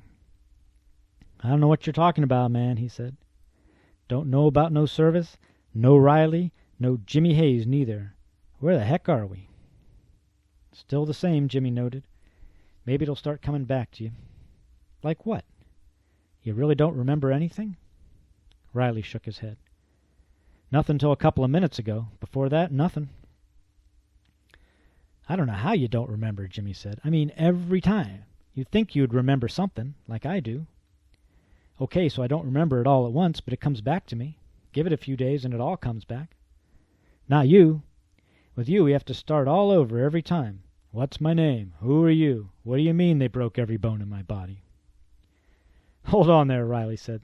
"That seems familiar. Nothing I remember, but a minute ago I could have sworn my legs were broken. But look at 'em, they're fine." "They were broken all right," Jimmy told him. "Smashed to bits. They did it with branches, too. Big branches, hard as iron. Don't know how they got 'em that way." "Who was they, and would you please tell me what you were talking about?" "I don't know who they were," Jimmy told him. "Some kind of Indians, seemed like. In a jungle. Noisy, smelly jungle. Damn, all those birds and bugs. I still don't remember much before that. But it'll come to me, I know. Something about, what was it? Making coffee? Yeah, somebody was making coffee. Remember the kettle was whistling? Of course you don't. You said, 'Hey, the water's ready,' and then it was the jungle and some kind of boat. But then the Indians popped up right out of the trees, and they weren't so happy to see us, man." "You messing with me?" Riley interrupted. "No, man, I'm telling you what happened." "'Cause it seems to me like you're messing with me. Maybe you just hit me on the head with a rock and waited for me to wake up so you could mess with my brain." "No way I could mess that up any more than it's already messed up," Jimmy laughed. And Riley scowled at him, but he was already realizing that the guy was probably all right. He had a feeling about it. "Yeah, okay, so these Indians. Yeah, they jumped us, man. Must have been about 20 of them, all painted up, and some of them looked like they had teeth coming out of their neck or something. Weird. Started bashing us with these branches. We got back in the boat. Yeah, back in the boat and pushed off. Had to fight our way back out into the river. But you barely made it back in the thing, man. Your legs were busted pretty bad, and I was pushing. Oh, man, the leeches." The physical memory was like an electric shock, and Jimmy jumped up and grabbed around his waist. Certain the leeches were still on him, but there weren't any leeches there. "Damn," he declared. "Damn leeches." "Whatever," Riley said, amused at the sight. He almost felt like laughing, but it would hurt his broken ribs too much. But then he realized they were all better now. He could even stand up, and he did. He felt pretty good, actually. He stretched out his arms and said, "I don't see no Indians." "Nope," Jimmy agreed. "We got out of there." "I don't see no jungle," Riley said. "Nope." "Don't seem to me like we're anywhere within 1,000 miles of any jungle," Riley said. "Seems so to me, too," Jimmy said. "You are so full of it, man," Riley declared. And Jimmy just laughed and said, "You know so much, so you tell me who you are." Riley thought about it for a minute, then replied, "I have no idea who I am, but I can tell you one thing. I really don't feel like sitting around here on this mountain. Let's get out of here." "Anywhere you want to go?" "Anywhere there's a beer, man. Anywhere there's a beer." "Same old Riley," Jimmy said. "Come on, let's go." Time 10. She's been like this for years, restless, unable to sleep. She walks in the night, sometimes out in the woods. In the morning she thinks she has memories, or were they dreams? Or then again, what's the difference? "I was in a place," she tells her therapist, "only it wasn't a place so much as a time. It's hard to explain." Dr. Meredith asks her what she means. "Explain it in your own words," she says. "As if I were living another life," Cammy tells her. "It's me, but I'm somebody else." "Doesn't everyone dream like that?" "We're not here to talk about everyone," the doctor replies. Cammy paces around the office. "I can't keep still," she says. "Then don't." The doctor encourages her to express herself, and Cammy laughs. Seems that's all I ever do, she says. Express myself. Sometimes I think I see people I know, she says. Only I don't know them. Is that so strange? Dr. Meredith shakes her head. Stop worrying about what's strange, she replies. As a therapist, the doctor sometimes feels that all she has to offer are platitudes. Your own experience is as valid as anyone else's. Everybody's different. Live your own life. She's often annoyed to hear the things she says. And yet they're true. The trouble with cliches, she remembered someone saying, is that they're true. Cammie Harrison, case in point. 39, single. Art teacher at the local high school. Moved up here from the city several years ago. Likes the slower pace of life, feeling the seasons. Proud owner of several cats. Bought the old Montgomery place by the mill. Neighbors know her as friendly but distant. Students are a little intimidated. She has genuine talent. Her paintings are bright and confusing. She prefers the difficult students, the ones who are never eager to please, who seem to be holding back, who clearly have something inside. She makes no major efforts to draw them out. If they want to emerge, that's their business. She feels she'd only be interfering, and somehow she believes they respect the space she gives them. Surely all the other adults in their lives are constantly poking and prodding them. I was born, she says, and she laughs out loud. Dr. Meredith waits patiently in her fine leather chair.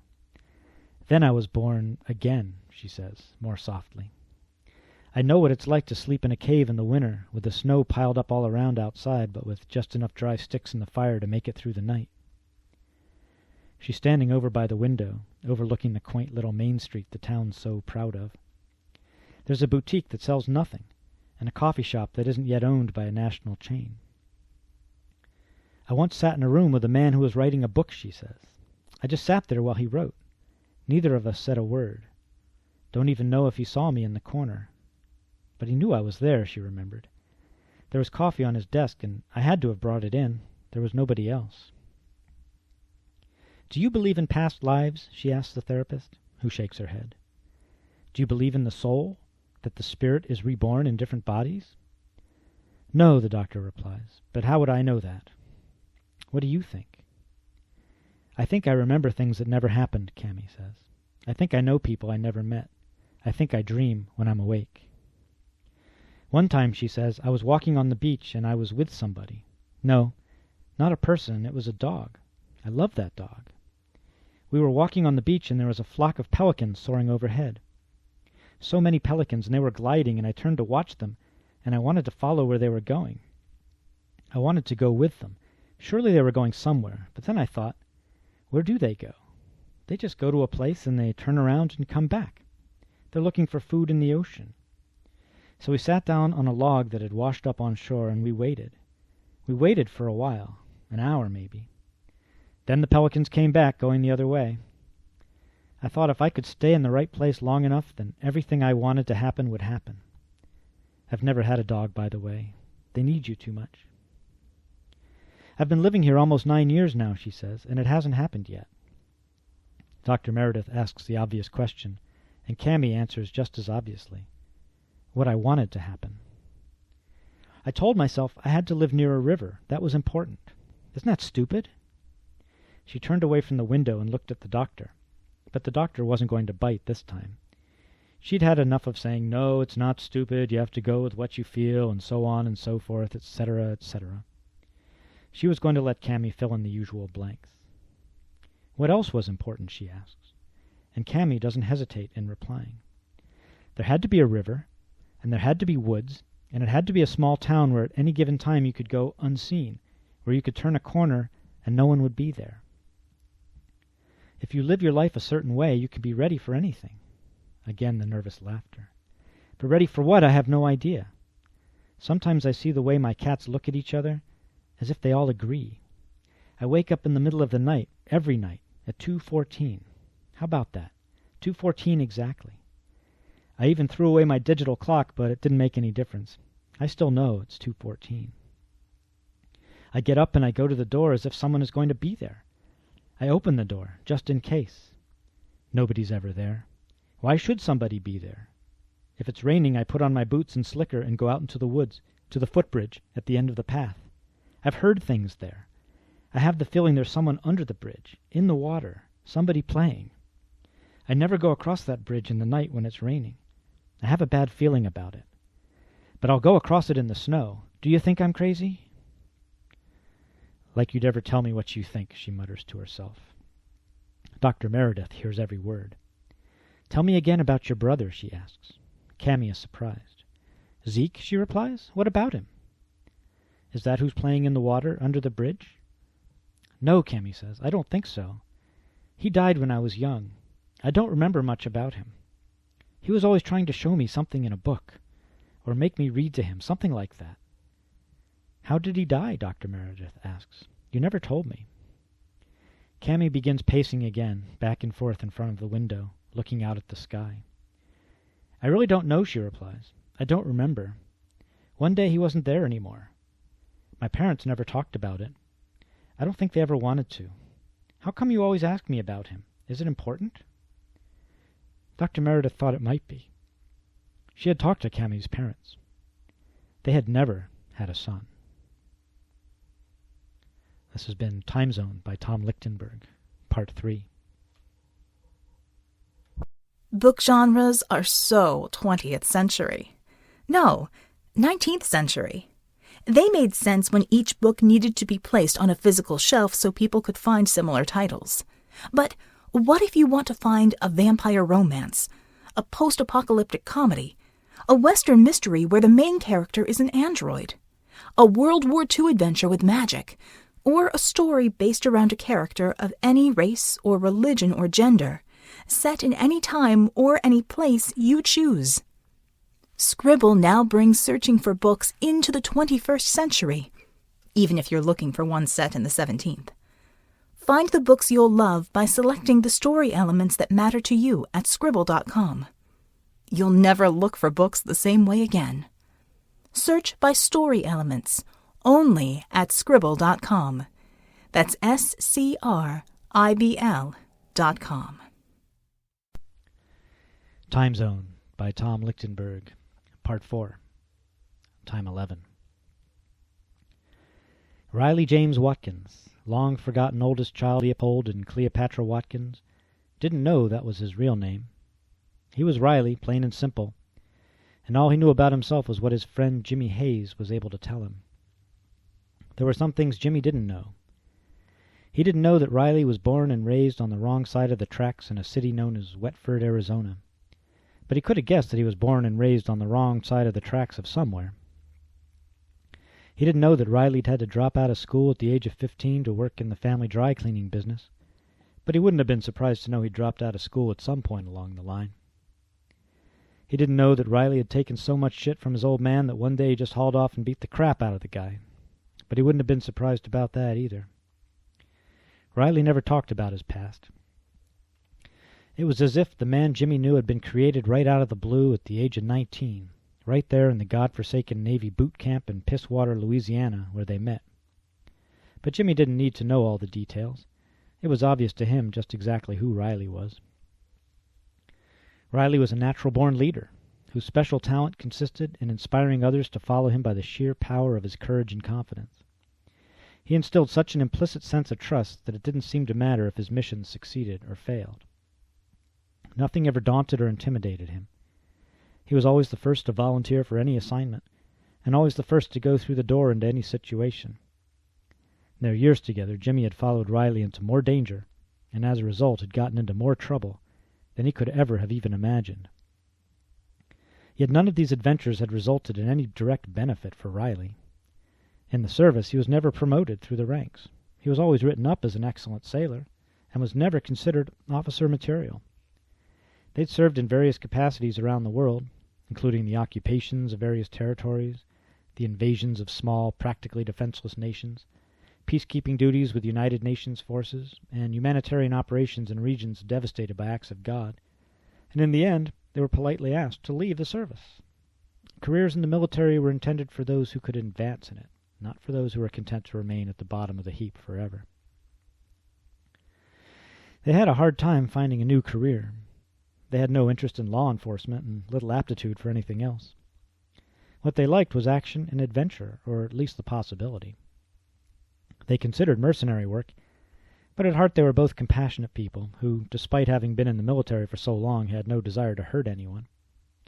They worked for a time for the International Red Cross, performing the most menial and necessary work, and in some ways it suited them, despite the long hours, lousy pay, and terrible living and working conditions. Yet there was something missing. Riley was depressed, and Jimmy realized it was because there was little, if any, opportunity for him to express his better qualities. Both of them merely followed orders all day long, week after week, as they moved from the site of one disaster to the next. Only occasionally was there a chance for him to dash into a crumbling building and save a child, for example. Usually by the time they arrived on the scene, the bodies were only being recovered, not rescued. They retired from that work, with no alternative in mind. Riley had no memory of this. He wasn't really sure what he remembered for sure, or what he merely believed of what he'd been told by Jimmy Hayes. In his mind he could see certain people and places, and he could almost replay some events, but there were missing pieces to every portrait he put together. His body seemed to know more than his brain. It knew how to ride a horse, though he didn't know when it had ever done so. It knew how to scale a cliffside. It knew how to swim in the ocean. It knew how to jump from a plane. It was from these things he built his faith in Jimmy. If Jimmy told him he'd done something, and his body seemed to know how to do it, he could believe he'd done it, though he couldn't remember. Some of the things Jimmy told him he'd done seemed impossible. Some of the places they'd been to also. But he didn't just have to take Jimmy's word for it. There was also proof. Proof in the form of photographs, kept in a cigar box beneath the bar at an old pub Jimmy knew. It was far away from anywhere, a place that seemed immune from progress and chance. Whenever it was necessary, whenever Riley required proof, the two of them would travel to that town, sometimes driving for days, and they'd go to that pub, and the old man behind the bar would bring out the box and set it on the counter. "What's it been?" he'd ask. "About a year?" "Just about," Jimmy'd reply. "And how have you been keeping?" Same old, he replied, as always. "Do you remember me?" Riley would say. "Your name is Riley, and you're one stupid son of a bitch," the old man would answer back. "Every time you come here you ask me the same damn thing. Don't you remember me?" "Never seen you before," Riley would tell him, and the old man would shake his head and say to Jimmy, "I'm the one supposed to be forgetting things, but your friend here can't seem to remember from one day to the next. Something happened to him?" "A lot," Jimmy'd say, and he'd grab the box and they'd sit down at the bar and have some beers and go over the photos, taking their time. Each one had a story to tell. Each one had been saved for a reason. Riley couldn't deny it was him in the pictures, and he couldn't deny it was Jimmy either. And he'd become reassured that everything Jimmy told him was probably true. There they were in their unis. There they were on duty. There they were in the rubble of that earthquake. There he was in the water. There he was right here in this bar, holding this very cigar box. And if that was him, and that was Jimmy, then the other people were probably who Jimmy said they were. That would include the woman Jimmy said they'd pulled out of the path of a runaway train shortly before it crashed into the side of a factory, something they later found out had occurred in 1889, which was supposedly why she'd only been with them long enough for the picture to be taken. The other man who was with them had made them look away for a moment, so she could return to her destiny. At least that's what Jimmy said. He said a lot of things that didn't make sense. There were others like her, people who only appeared in their lives for a moment, an hour, only to vanish. Jimmy had only managed to get photos of a few of them. He had other photos of places, rooms, buildings, landscapes, each representing a story more preposterous than the one before.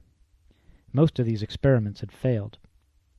It was Ronson's idea, he'd explain, to either take the camera with him or put it where he could grab it quickly in case they returned right away. Out of maybe 100 attempts, only a few resulted in any pictures. The ones of people were the most valuable. 2 were actually taken back there, as Jimmy liked to say. One of a young man and a woman. One of Ronson when he was someone else. Then there were the people who'd come back with him. The woman from the train. The paper boy. The runaway slave. More often the camera would vanish from his hand, or it would turn into something else, or he'd forget about it, or lose it. And more than half the time they wouldn't return to where they'd started out, but some other place far away. You could never know where you'd end up, or what you would see, or what would happen. It's why we like it, Jimmy explained to Riley. It's what got us hooked. That and the fact it's infectious. What do you mean, like we're sick? Riley asked. Sort of, Jimmy told him. Ronson says it's more like a virus. Once you get it, you can't lose it. He says it's like a chronic disease. It's why you can't remember. It's why we never stay anywhere very long. It's why we always go back. It's why we don't have any future. So how come you remember things? Riley challenged him. I get different symptoms, Jimmy replied. I usually remember everything, but I'm more susceptible. I see things I'm not supposed to. That's almost as bad as forgetting. And there's no cure, and you never know when it's going to come get you. And the longer you've had it, the worse it gets. And it's contagious. Tell me again why we like it, Riley muttered, and he didn't understand. Never did understand what Jimmy meant. But Jimmy didn't really understand either. He only knew there were rules and that Ronson knew what those were. Okay, so let me get this straight. You're telling me we're time travelers. We do this with a guy named Garrett Ronson. We never know where we're going to go. We never know what's going to happen, or even where we're going to end up afterwards. Chances are we might never even make it back. We could die at any moment. We could disappear without a trace. We could get lost and never find our way home. We could forget everything. Hell, you're telling me I always forget everything. You got it, Jimmy said. You hear that? Riley yelled over at the bartender. You know who we are? Sure, the old guy replied. You're the time travelers. Who'd you think you were? Miss America? Time 12. He sat on a bench in the park feeling older by the second. Much older. As if he was crumbling inside. Even the landscape around him seemed to be disintegrating. The fountain in the lake was spewing out droplets. The clouds in the sky were falling. Sounds of children shouting echoed slowly in his head, and the pounding was making him dizzy. Even if I could stand up, he thought, I wouldn't know where to go. He was feeling warm, as if a fever was spreading over him, but he realized it was also warm outside, a summer day. Either I'm sick or I'm not, he decided, and the feeling that he was letting a beautiful day slip by without enjoying it. Somewhere out there in the field his two young sons were playing football with their friends, Garfield and Patrick, ages 9 and 7. His wife Patricia had some shopping to do and would join him there as soon as she could. He could see the boys falling down, getting up, running around, jumping and yelling. Some other kids' parents were watching from nearby, so he wasn't worried. Patty'll be here, he told himself, but in the meantime he was drifting away. He discovered that he was looking at his hands as if they were the hands of a stranger. The ring he wore on his finger was new to him. He looked up again at the children playing and did not recognize his own. Why am I here, he wondered. Until this moment there had been no doubt. All of his life had made sense. It was a story that progressed from one scene to the next, one foot in front of the other. Is this what happens when you lose your mind? All around him people went about their business, pushing their babies in strollers, reading their magazines and books, holding hands, telling jokes, trying to explain. Patrick, age 7, and Garfield, age 9, he told himself. My boys. Every blade of grass was pushing up against his shoes. Every branch of every tree that was swaying in the breeze was pointing in the same direction, trying to tell him something. He looked like a drunk, with his eyes half closed and his shoulders leaning heavily against the back of the bench. Don't I know you? He heard a woman's voice nearby. She was standing right in front of him, with a little boy by her side. I'm sure I know you, she said, and never forget a face. He opened his eyes and tried to sit up straight. It was getting harder to speak, to even think about speaking. I don't think so, he said, and he didn't recognize her. You ever been to Arizona? She asked, and he shook his head no. 'Cause I'm from Arizona, she went on. Just moved out here a couple of months ago. Haven't seen anyone I know. Of course, why should I? I'm from Arizona. Never been there, he said. The woman said nothing but stared at him while the little boy was getting restless, tugging at her arm. You said we'd go to the carousel, he whined. The woman looked harder at the man on the bench, as if it would help her remember. Finally, she gave up. Come along, Myron, she told the boy. You want to go to the carousel? Okay, let's go. And they started to leave, but one more time she turned around and said, I'm sure I know who you are. It'll come to me. and they walked away. A calmness settled over him, and he felt he could move now, but he didn't. Another woman approached him. This one sat down next to him and put her hand on his forehead. "Are you okay, honey? You don't look so good." Patty Ronson settled her bags on the sidewalk and found a handkerchief in her purse to wipe the sweat off his brow. "Really, honey, you're burning up." "I don't feel so good," he told her. "I'll get the boys and then we'll take you home," she said. "You just sit here a minute. Don't move." As if I could, he thought. But as soon as she was a few steps away, he stood and walked away in the opposite direction. Where the trees are telling me to go, he thought. The fog in his brain was beginning to lift. It couldn't be the same boy, he thought, and didn't know what he meant. Last time I was there, he must have been 17. Couldn't be the same, unless I'm going around in circles. Am I going around in circles? He almost laughed out loud. Am I going around in circles?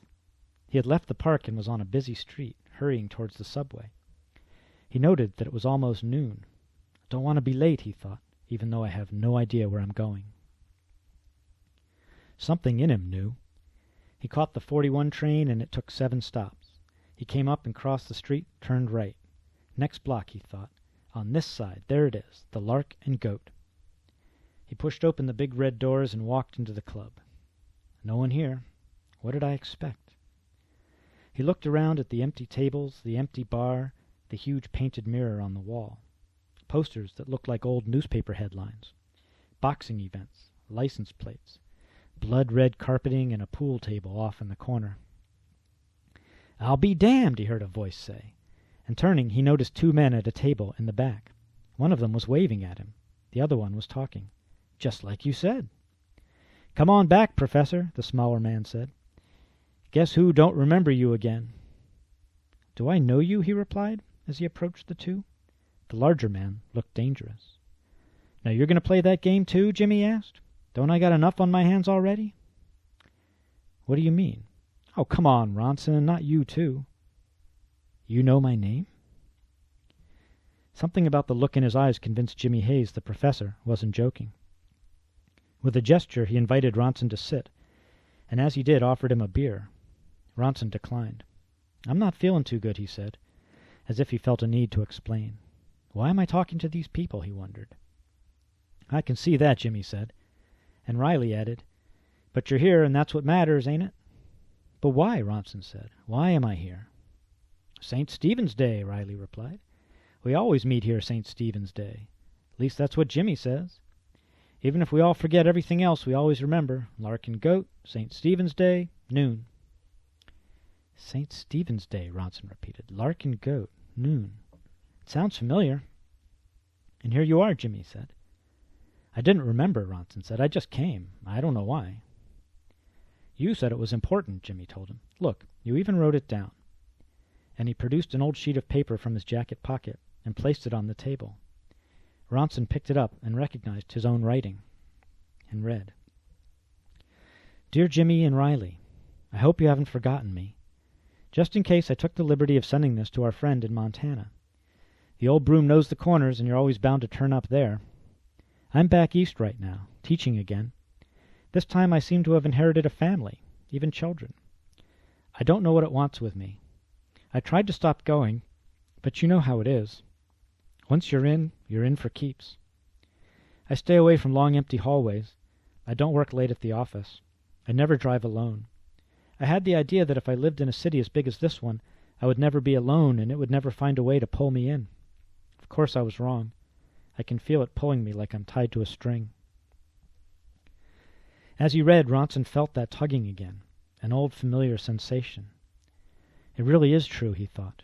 He realized he was playing with a foreign ring on his finger, and now he pulled it off and set it on the table, and continued to read the letter he'd written and had never seen before. "I now understand that everything adds up. It's a zero-sum game. It's the dealer, and it always gets 21. The more we play, the more we lose. I'm planning a final assault. This time I'm going in with my eyes closed, and I won't let it bring me back. I have a theory that you can only win when you set out to lose. I'm probably wrong. Either way, I'll be at the Lark and Goat on St. Stephen's Day as usual at noon. If my theory is correct, I won't remember you, and I won't believe a word you say." Time will tell. Ronson. Seems you were right, Jimmy said. Ronson shook his head. I don't know, he replied. He put the letter back on the table and sighed. What did you do? Asked Riley. What was the final assault? I don't remember, Ronson replied, but I guess I was wrong. It brought you back, Jimmy said, and the family. Still have the family, Ronson said. Something's missing. It's coming back to me, though. I can feel it coming back. No, they're not your family, Jimmy said. We are. Yes, I know that now. Ronson was waking up. You and Riley. And Cammy. What about Cammy? Where is she? And where's Zeke? What happened to Zeke? Who are you talking about? Riley demanded. And he looked at Jimmy and said, You didn't say anything about any Cammy or any Zeke. You just said Ronson. I don't know any Cammy or Zeke, Jimmy said. And Ronson pounded on the table and declared, Come on! This is important. Something important. I don't know what. Where is Cammy? And he got up and went over to the door and peered out through the glass. Riley sat back and muttered, Hell, man, this guy's as crazy as you or me. And Jimmy got up halfway but sat back down again and shrugged. He's always been a little weird, he said. A little, Riley laughed. Man's a loon. Ronson turned away from the door and began to pace the length of the bar. Why St. Stephen's Day, he asked himself. Why noon? Why here? There was a time, he told himself, when I knew a lot more than I can remember now. Laws of nature, prediction, cause and effect, the way things work, trajectory, the ripple effect, an equal and opposite reaction, conservation of energy, where you should be right now. That's it, he shouted, and rushed back to the table and leaned over excitedly and said, It has to obey its own laws. That's the weakness. That's where we have it. Time 13. All along the coast, the beach crunched beneath his feet like drying mud. The blue balloon danced ahead, blown back and forth between the cliffs and the waves by the cold and inconsistent wind. As it passed the occasional dog, it darted up as if to avoid the curious paws. The boy was tired of chasing, but didn't want to lose it. Dad, he cried, it's getting away. His father lumbered up beside him and stooped for breath. No one should ever get old, he thought. The boy was impatient and thought about crying, but realized it would be no use. For the first time in his life, he decided not to be sad. Something else was talking to him. A drip. Another. Over there by the cliff? No, all dry. But where? Underneath his feet, a trickle of water emerged from the middle of the beach, and beads meandered toward the surf, only to sink again in the crisp, hard sand. Dad, look, it's a river from nowhere, he said. His father, panting still, looked up at where the boy was pointing. He didn't see it. He turned again to ask his son. His son was gone. Suddenly the sound of trumpets and drums, a festival, people everywhere. Gabriel looked around at the milling crowd, then down at his shoes. Where did I get these shoes? He asked himself. It seemed important. They were black, shiny loafers. He noticed he was wearing cotton shorts, a button-down short-sleeved shirt, and he was sweating. A weird kind of dizziness came over him for a moment. He started walking forward as if toward something. Dancers streamed by, and he quickly stepped back onto the sidewalk. A parade! Noisy bangings and people standing up in big old cars, waving, smiling, carrying banners with bright letters. Gabriel was thirsty and hot. He knew he could find some melon juice over by the corner. He felt in his pockets for some paper money and found some. The girl selling the juice seemed to know his name. What a day, manito? Some day, he replied, nodding. It seemed to be the thing to say. Papa's been looking for you, she added, and he nodded again. He swayed a little, felt himself almost fainting. No, falling down, like he was being pushed. He straightened up. Must be the heat, he told himself, and he waded back into the crowd. I need some food, he thought, and looked around for smoke, sniffing the air for smells. He pushed his way past people as he thought he saw some roasting corn behind some flower stands. The music sounded louder.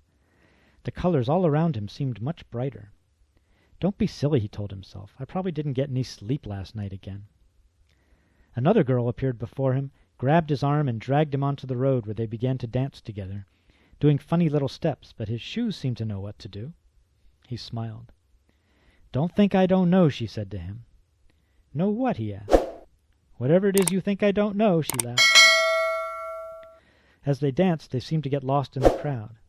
Now he didn't even feel hot anymore. Now he seemed to know where he was. He jumped up as they flew past his sister's juice stand and shouted out to her, "Tell Papa you saw me, but I vanished." Time 14. He would not forget a single one of them. Try as he might, he could not. There was Luce, whom he watched turn into Stella Perkins one fine day in both March and November, at a bakery and at an office. Her distinctive laugh became another's. Her smile, Luce, on her face, Stella. There was the boy Antonio, who volunteered to step ahead around the bend. Ronson was pretty sure what would happen. Pretty sure, but not certain that the space the young man occupied would be filled in like a hole dug in the sand near the surf. First one wave comes, and then another, and the hole is smoothed away. He would never know it had even been there. So it was with all the others. He would tell them of the force. He did not always tell them of the price. And he could not be sure when meeting someone new that there might not be an element inside them left behind by someone else he'd already taken. Sometimes he thought he could detect it. The smell of Patty's hair, the startled look in Regis' eyes, even a simple gesture like the way Porfirio glanced up before he spoke, as if retrieving words from heaven. Garrett saw ghosts and shadows everywhere. Early on he thought his memories would get worn away as well, but even when he lost himself he could not lose them, and it was they that brought him back. Sitting on a bus maybe on his way to work. Whose job? Reading up on how his giants did the day before. Which day? And encountering a name in the story that shook him from this altar life. He'd jump up, pull the cord, fly off the bus, look all around. This city which he thought was home was just another trick, another defeat. The thing had got him once again, along with a new guy, Barry. It was hard to know how long he'd been stuck in cases like those. He would not remember everything at once, but just enough from all the lessons learned, from all the trials and errors, from all the sacrifices other people made, so he could learn the rules to play the game once more. After a while he'd convinced himself he owed it to the ones before to keep on going, like a leader throwing good troops after bad in a war. It had damn well better be worth it, better be a noble cause, or else it was all just guilt and wasted lives, and it couldn't be that, he thought. There has to be some reason. It had to all mean something, but he did not believe this, only wanted to. The wheels turn endlessly like the tide. It just goes on, and if you dig a hole, the waves will fill it in, and if you cannot swim, you will drown, and if you disappear, then no one will remember you were ever there, and if you shout into the wind, your words don't travel with it. And you could think of a million reasons why it was okay to take someone, a stranger, and tell them of adventures and promise them experiences and show them something wonderful, take them to a whole new world and watch them get swallowed up, while all the time you knew what you were doing and why, feeding your curiosity. Is it not a crime? But the tree falls in a forest and there's no one to hear. There's no tree anymore. It all fills in and no one's any wiser. No one suffers. No one knows. No family is left behind to worry. No loved ones are waking up at night wondering what happened. He'd seen enough to lose his fear, but he didn't know why he could never stay down, why he always popped out again. And it was many years before he met another one like himself. When he finally did, he felt a great relief, but even more, another mystery. It began as any other test, a casual conversation in a bar, just shooting the shit with some guy, putting out hints, laying the bait. The guy was game for anything, really. Jimmy'd been around. He didn't think much and he didn't talk much, but he'd been everywhere, it seemed, or so he said. School of hard knocks, he liked to say. Earliest memory was of being lost in a train station as a small boy. Ronson was intrigued. His own earliest memory was of losing someone else just like that, one moment there and the next moment gone. Jimmy said he'd looked around, grown-ups everywhere, and himself just a lad searching for someone, but who? He didn't know. He thought he remembered parents, but not their names or faces. Could be anyone, he realized, and started to cry. A lady in a red dress stopped and asked him what was wrong. It was weird, Jimmy said. She was like a stranger at first, but the way she said, "Aw, honey," and the expression in her eyes as if she knew him, as if he really did belong to her. He always knew that she was not his real mother, but still, what else could he have done? He let things take their course, accepted the name they gave him, and did his best to play along. "I always knew," he said, "and what you're telling me now, I think I get it." For once, Ronson decided to come clean and tell him the whole deal. Jimmy wasn't afraid at all. "Won't happen to me," he declared. "I can't get lost. I don't know how, but all my life I can't get lost no matter how I try. I have walked into the desert blindfolded, gone to sleep and woke up in my house 1,000 miles away. I've drifted out to sea on a raft and washed ashore down the street from my car. I was fighting in the jungle once, this was war, and hacking my way through the shit and come out on the other side in downtown Minneapolis. Weird, huh? No lie, no dream. It's all true." Jimmy became the first to go with Garrett and return with him. It was a pretty quick trip. Just a peek inside another time, usually enough to lose someone, but as he boasted, Jimmy could not get lost. Ronson tried all the tricks. He went ahead through doors, slipped around corners, hid behind walls. Each time Jimmy followed, and there he was. Ronson ran, at first through streets, and then the streets became fields, and then the fields turned into woods. He splashed across a stream, and Jimmy splashed along behind him. "Go the other way," Ronson said, and they ran in opposite directions, but moments later they almost knocked each other down. "Turn around," said Ronson, and as they turned around they found themselves right in front of each other again. Ronson climbed up a tree, and when he reached the top he was standing on the ground, and Jimmy was beside him. "It won't let us go," Garrett said. "Like I told you," Jimmy replied, "I can't get lost." "I've never seen this happen," Garrett said, "and I don't know what it means, but whatever it is I've got, you've got it too." "What I don't know," said Jimmy, "is where the hell are we?" "Oh, I know exactly where," said Garrett. "What I don't know is when." They were deep inside a forest, surrounded by shadows and silence, nothing else. "Watch this," he said, and as he and Jimmy stood there by the edge of a trickling brook, they saw the outlines of tall buildings begin to appear. Streets came out of nowhere, cars and noises and people. They were suddenly back on the street where they'd met, around the corner from the Lark and Goat. Jimmy nodded and muttered, "Holy shit." "It's all real," said Ronson. "You and I have been through time and back." "It felt like I was being pushed back here," said Jimmy. "I've felt that before." "I think you've been here before, only didn't know it," Ronson said. "Feels like home," said Jimmy. "I want to go again." "Another time," said Ronson, and they laughed. This has been Time Zone by Tom Lichtenberg, Part 4. Are you enjoying this free audiobook from Scribble.com? You may not know that Scribble has much more than just free audiobooks. Audiobooks, ebooks, we're adding new titles all the time. You can skip these ads and get higher quality audio files by purchasing audiobooks on Scribble. Even better, every audiobook you buy from Scribble comes with the ebook at no additional charge. Visit us at Scribble.com. That's SCRIBL.com. Now, back to the show. Time Zone by Tom Lichtenberg, Part 5. Time 15. Though she had quickly learned that the past was not the safest place for a woman to travel, she could not be kept away. Each time she went, she came back changed. Not like other people who learn and grow from their experiences, but seriously and irrevocably altered, a different person altogether. She had no way of knowing who she really was, or who she had been originally. She may have been Garrett's sister, his cousin, his lover, his friend, his colleague. Through the years she had been all of those, and had other roles as well.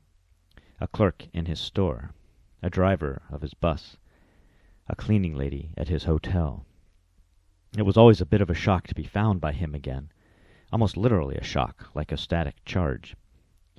Although her features may be different, sometimes in every way, he had only to call her by her name, and somehow she would know, she would remember. She did not go back by herself. She needed a guide, a companion who could sniff out the entry, find the path, and she would follow recklessly, all trusting and no knowing. And then she could smell it, feel it, even see it sometimes. She told them it looked like a vine, a rip, a fold, a lightning bolt-shaped tear in space. No one else ever saw it like she did. Wherever and whenever it pushed her out again, she sought its symbols unconsciously. Garrett once found her with a snake tattoo along her arm. Another time she spent her evenings painting jagged lines down her apartment walls. Tiger stripes attracted her, all vertical designs. She had trouble keeping jobs, friends, homes, and lovers. Whatever name she had, she felt was not her own. She changed it often, trying to get it right, and usually getting close, and then he'd reappear and tell her what it really was, and she'd know, and then immediately she'd drop everything and follow him, because he was the source, and she only wanted more. She couldn't tell you why. Once you're in, she'd say, and when you're out, you only want back in. Somehow she'd stayed young, enthusiastic, honest. For Ronson, it seemed more and more his job to tend his flock. Those he had accumulated, those who'd stuck, were more than family to him. Whenever he came back around to himself, he'd start in on the list, and she was always number one. He was always certain he would find her, but he had no system to it. He followed hunches, bought airplane tickets randomly, rented cars, and drove around. His people tended to locate close to water. They would often prefer tall buildings. One time he found Jimmy on a park bench near a monument to Neptune. One time he found Zeke panhandling on a beach. One time he found Riley on an elevator. He had just walked in the lobby of some anonymous skyscraper, got on the elevator with the office lunchtime crowd, and went along for the ride. The doors opened up, and there was Riley. There were times when she was merged so deep he couldn't reach her right away. He'd let it go, come back another time. You couldn't push those things. He might send Zeke to try. He might just leave a letter on her door. He would send her her memories, the records, maybe with a photo if Jimmy had managed to get one. Once she was restored, she could remember everything, but only until the next time. It was Garrett's task to take the memories from her, keep them somewhere safe, and return them to her whenever he found her again. Between times she would soak them in, reading day and night until she had become again the person all those things had happened to. She'd cry with joy as the memories were recovered, crashing in on her like waves at high tide, pounding in her mind.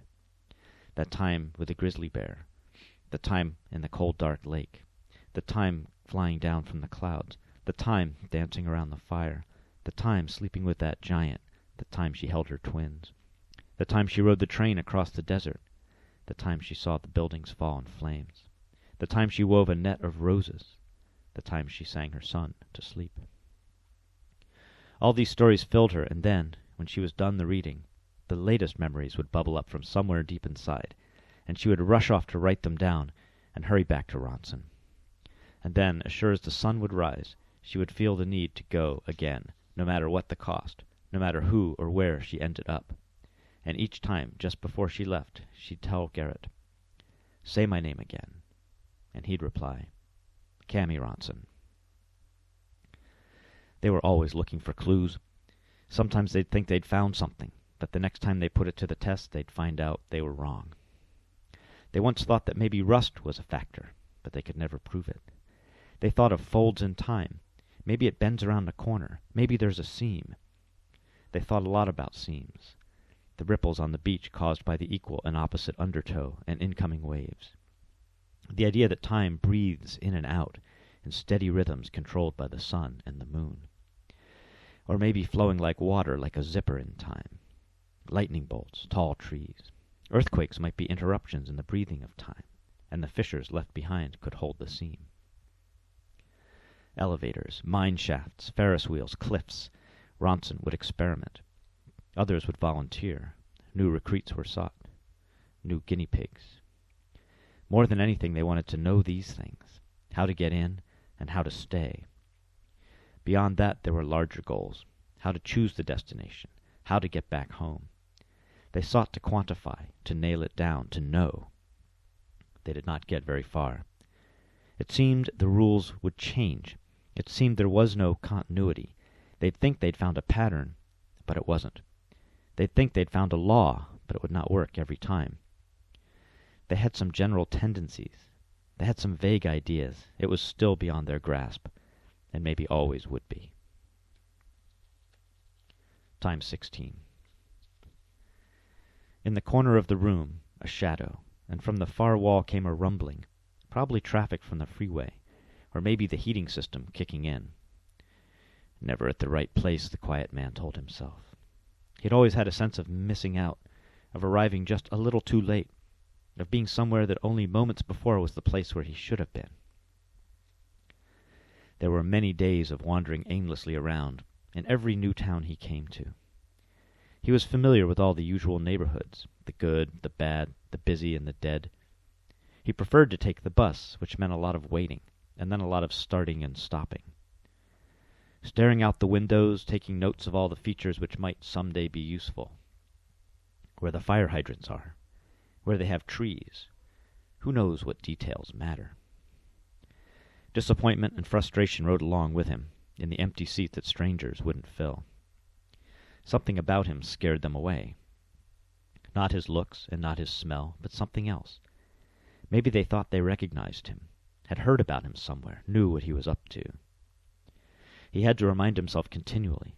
I'm not really here, he'd tell himself. I'm just passing through, on my way from then to then, looking for a crack to slip through, looking for a moment of light, and then the darkness. Like the time it happened before. He was waiting for a bus, just an ordinary morning on his way to work.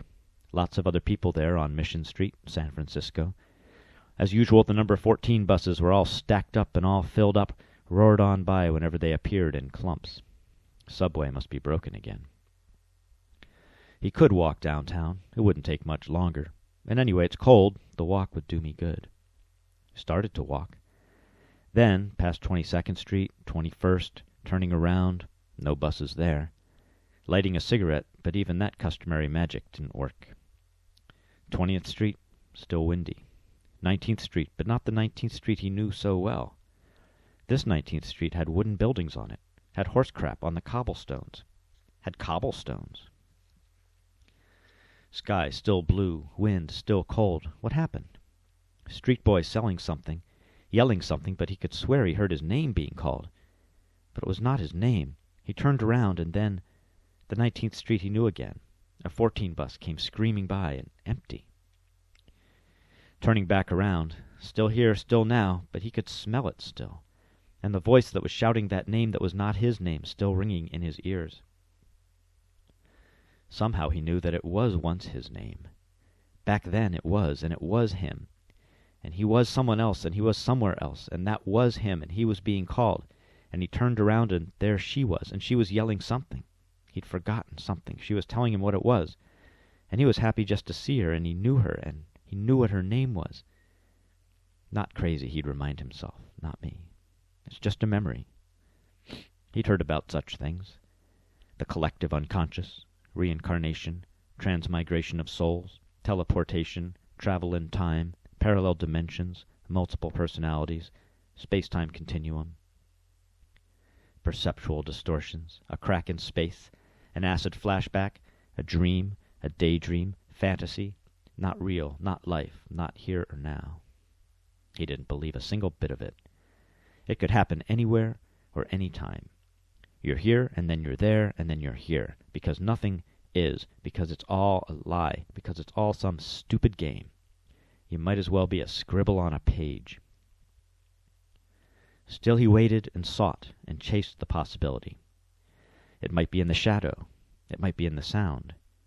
It might be in the hole inside my head. Time 17. From the day she picked him off the floor, Lacey'd loved her little angel. He could do no wrong. For a while he could do no anything at all. Had cracked his skull and all, couldn't talk, didn't remember his name. She called him Mike, or sometimes Mikey, short for Michelangelo. Kid must have been around 12, she thought, not all that much younger than she was. And yet he was her baby, her little brother, her adopted pet. Mikey followed all around her happily enough, protected her from strangers because Lacey was all too willing to stop for anybody, any reason whatsoever, whether she knew if it was good for her or not. Mike had the feeling that she didn't really have it all together. Too trusting, too accepting. There were some suspicious people out there, and she would never know it. Take that Gianni fella. Always hanging around the coffee shop looking for something. He had the one girl, and he wanted the other. Whoever told that guy that he was something else? Wearing his shirt all unbuttoned up top like those hairs on his chest were going to snag him a real find.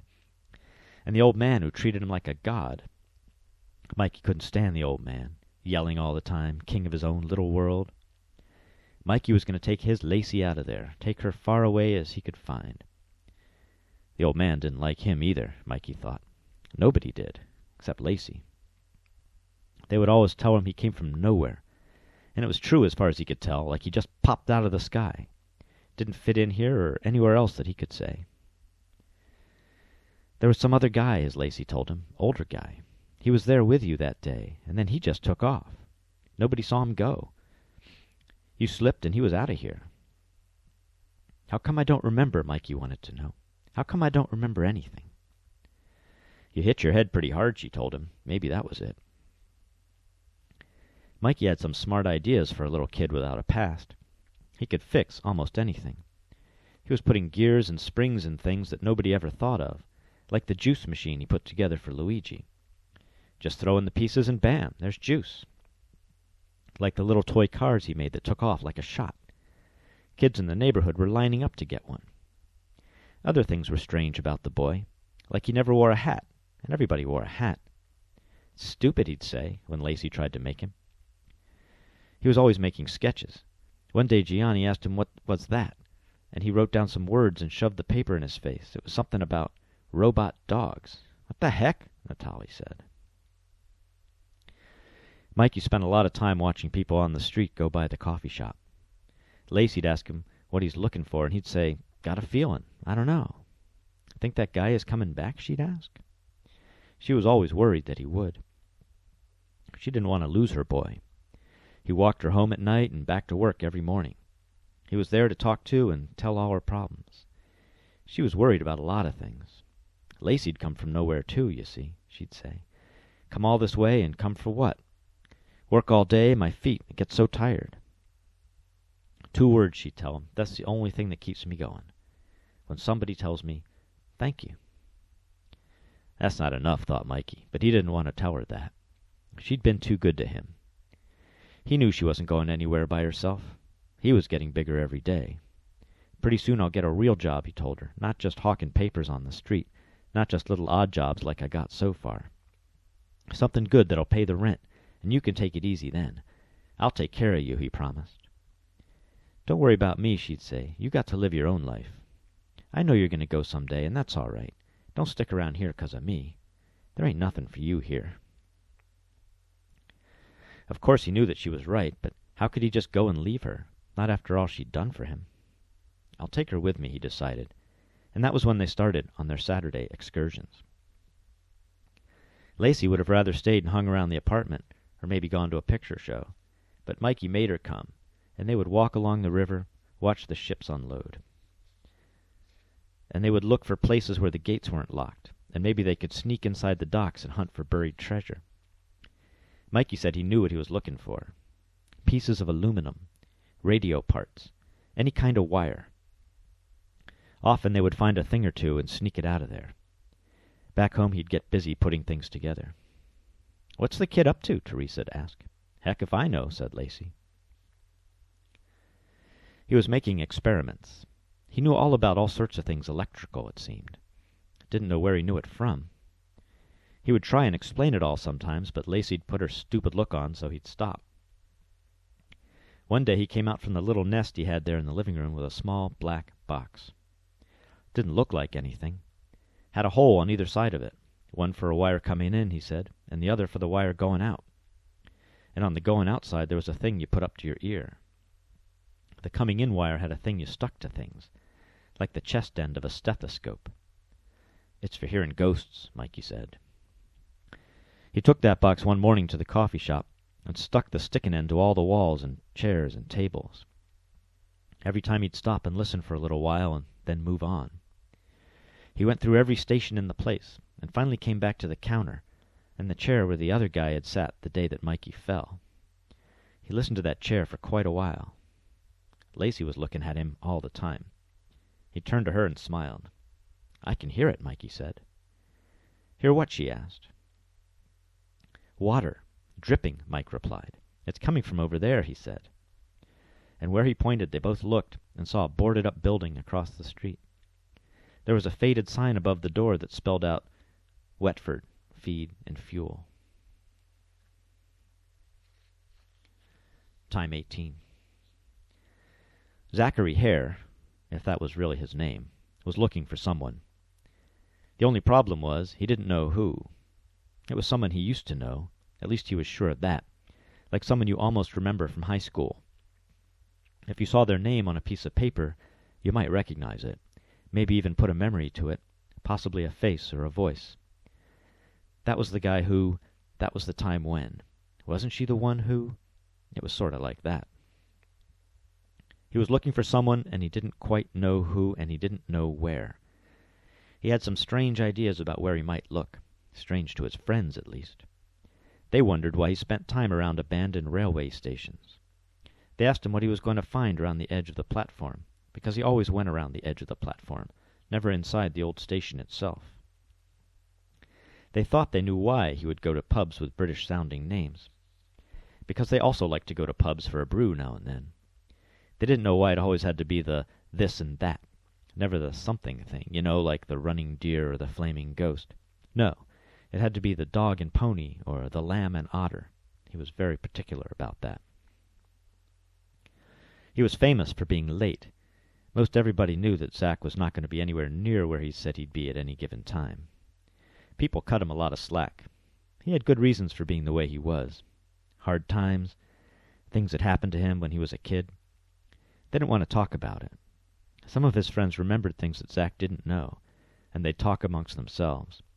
Somebody should tell him someday, they knew, but nobody ever did, ever since the accident.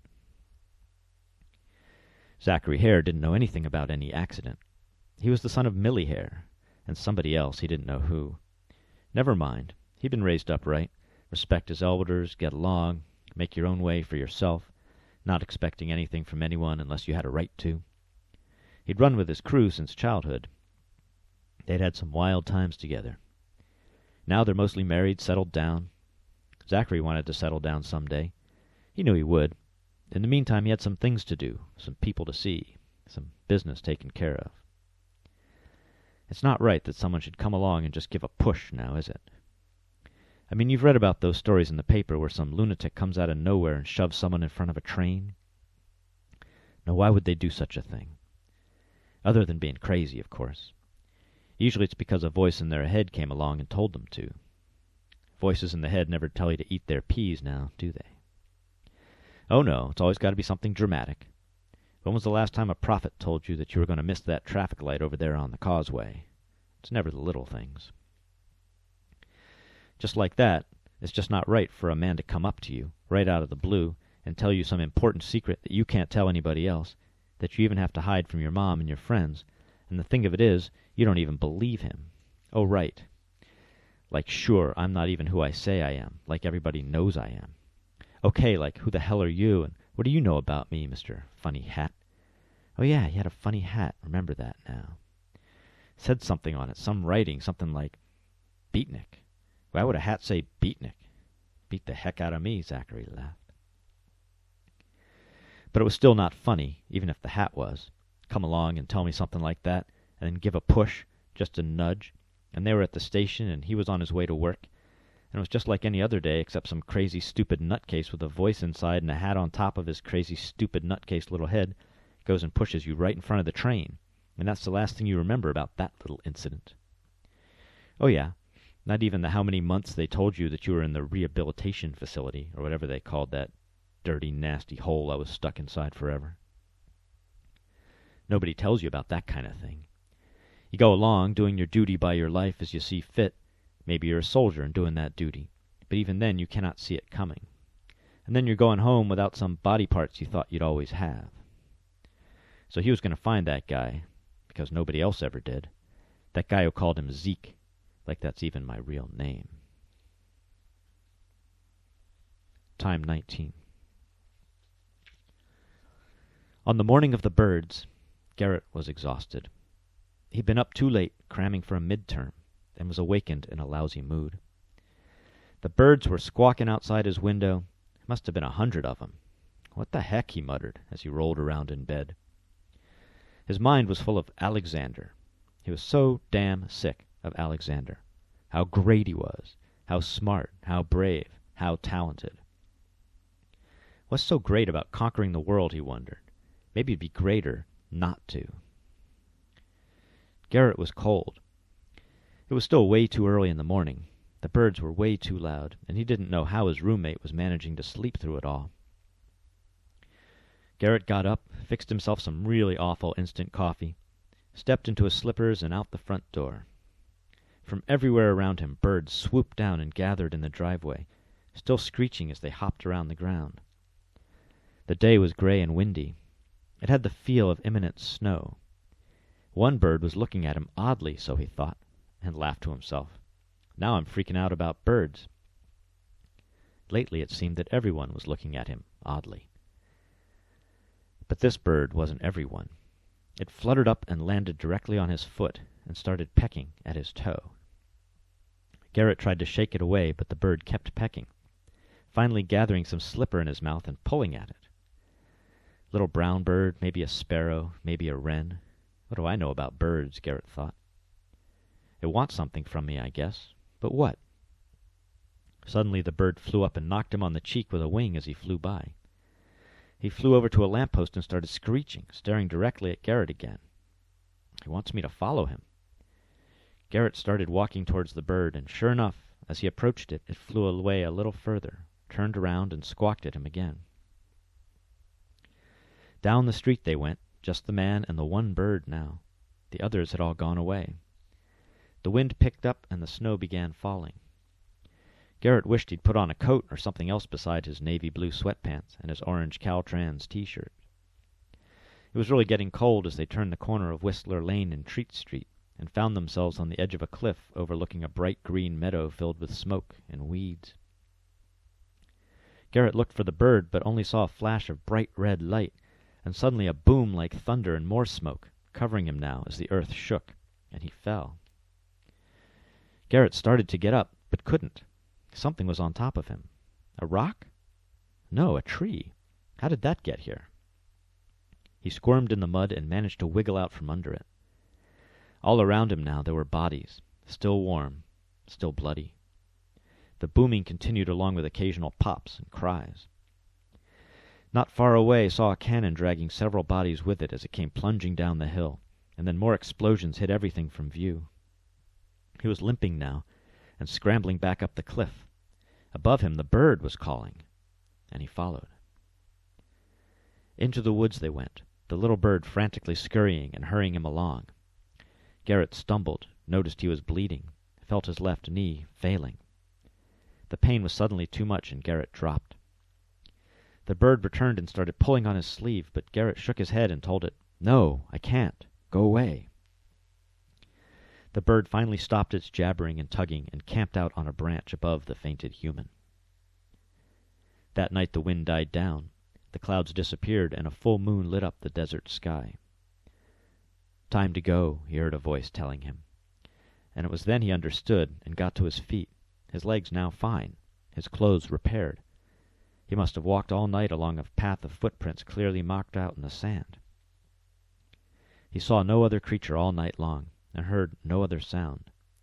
It seemed as if he'd found a place where only one had ever been before, and he was following its tracks.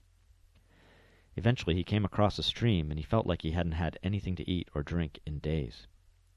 He sat down to rest on the bank and hardly noticed when the stream became a harbor filled with sailboats, and a tugboat bleated by.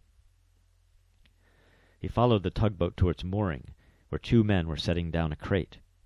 They wandered off, and Garrett looked inside it. The crate was filled with straw, and in the middle of the straw there was a cradle, and in the cradle there was a sleeping baby boy. He leaned over and found himself once more beside the fireplace in his small country home, miles from town, listening to the crickets chirp and rocking his son to sleep in the middle of the night, like he'd done so many times before. This has been Time Zone by Tom Lichtenberg. Part 5. Time Zone by Tom Lichtenberg. Part 6. Time 20. The rain came down in heavy shifts, blasting the mud off their shoes as they ran through the streets seeking shelter. Myron led the way, and Lacey followed closely. "It's not supposed to rain like this in Arizona," he shouted, but she could hardly hear him. "At least it's hot," he told himself. "I was getting sick of the cold back there, wherever the hell we were." Here the streets were deserted and the stores were all closed. Most of them were boarded up. Up ahead there was a train station, and Myron went for it. That station's never closed, he thought, but now it was. At least there was a covered platform, and they almost flew onto the first benches they saw, exhausted, gasping for breath. "Dang," Myron said when they finally got some air. "That's some freaky storm." Lacey only nodded. She wasn't used to running or getting caught in the rain. She wasn't much of an outdoors type. Mostly right now she wanted a cup of coffee and a cigarette. Oh, and also to know where the hell she was and what the hell was going on. "A minute ago we were in the diner, weren't we?" Myron noticed the puzzled look on her face. "That was then," he laughed, "and this is now, whenever that is." "Is this what you heard with that thing you made?" she asked. "I don't know," he replied. "I thought it was just a dripping, but then it turned into this." He gestured at the downpour. "But you're right what you're thinking, and there ain't no going back." "Didn't want to," she said. "But what are we going to do here? And where are we, anyway? You know?" "Wetford, Arizona," he replied. "Home of my birth, if I remember all right. Don't know when it is, though. Maybe we ought to look for my family. I wonder if they'll even know me," he wondered. "I wonder if they're even still around." He could tell it was Wetford by the smell of it, but it didn't really look the same. "When I was a kid," he said, "there was a lot of life going on down here. This was the main drag. That big building over there," he pointed, "that was Drake's department store.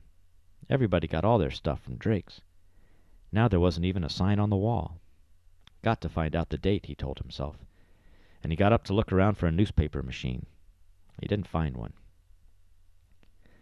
The station room was locked, but he could look in through the little window, and didn't see much of anything. Schedule on the wall indicated just one train at 6 o'clock daily, nothing else. Seemed to be about 3 o'clock now. He figured it was August from the feel of the air. The rain was letting up just a bit. Across the tracks he recognized some houses he once knew. With Lacey behind him, he crossed over and started poking around. Nobody living over here these days, he noticed. Lots of weeds growing up where once there was maybe some sad attempt at a lawn.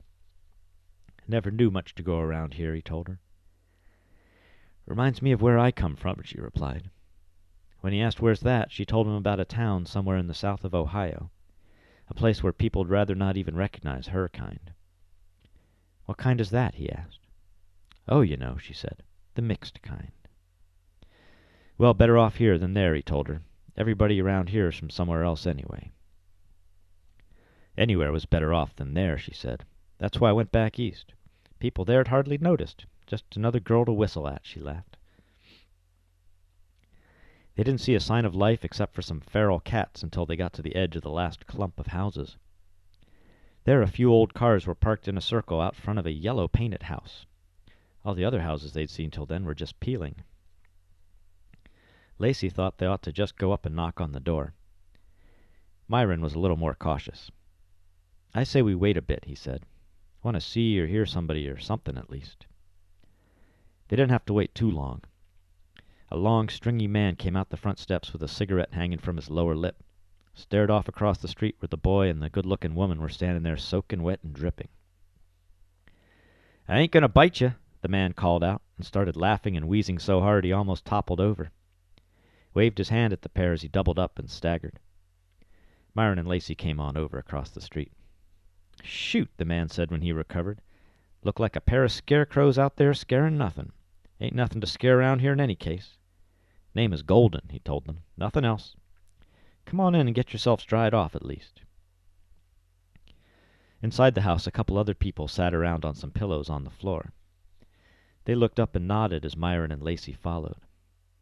One man, older, and one girl, maybe Lacey's age, a little younger. "That's my dad," Golden said. "You call him Dad. Everybody does.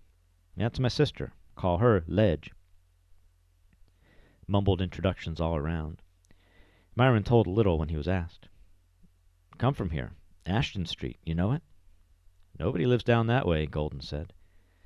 "Shoot," said Ledge. "Nobody lived down there for years. You sure you're from down there?" She didn't believe him. "Look like you may be what, maybe 13? Myron nodded. He was actually 11, he thought, but liked being taken for older.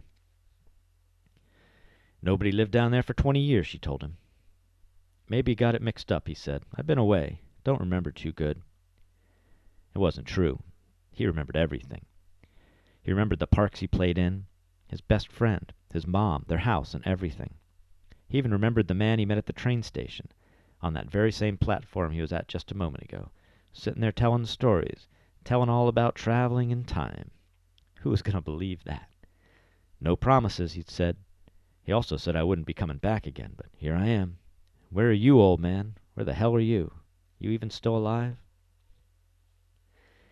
Meantime, Lacey was staring at the TV set, wondering, what the hell is that?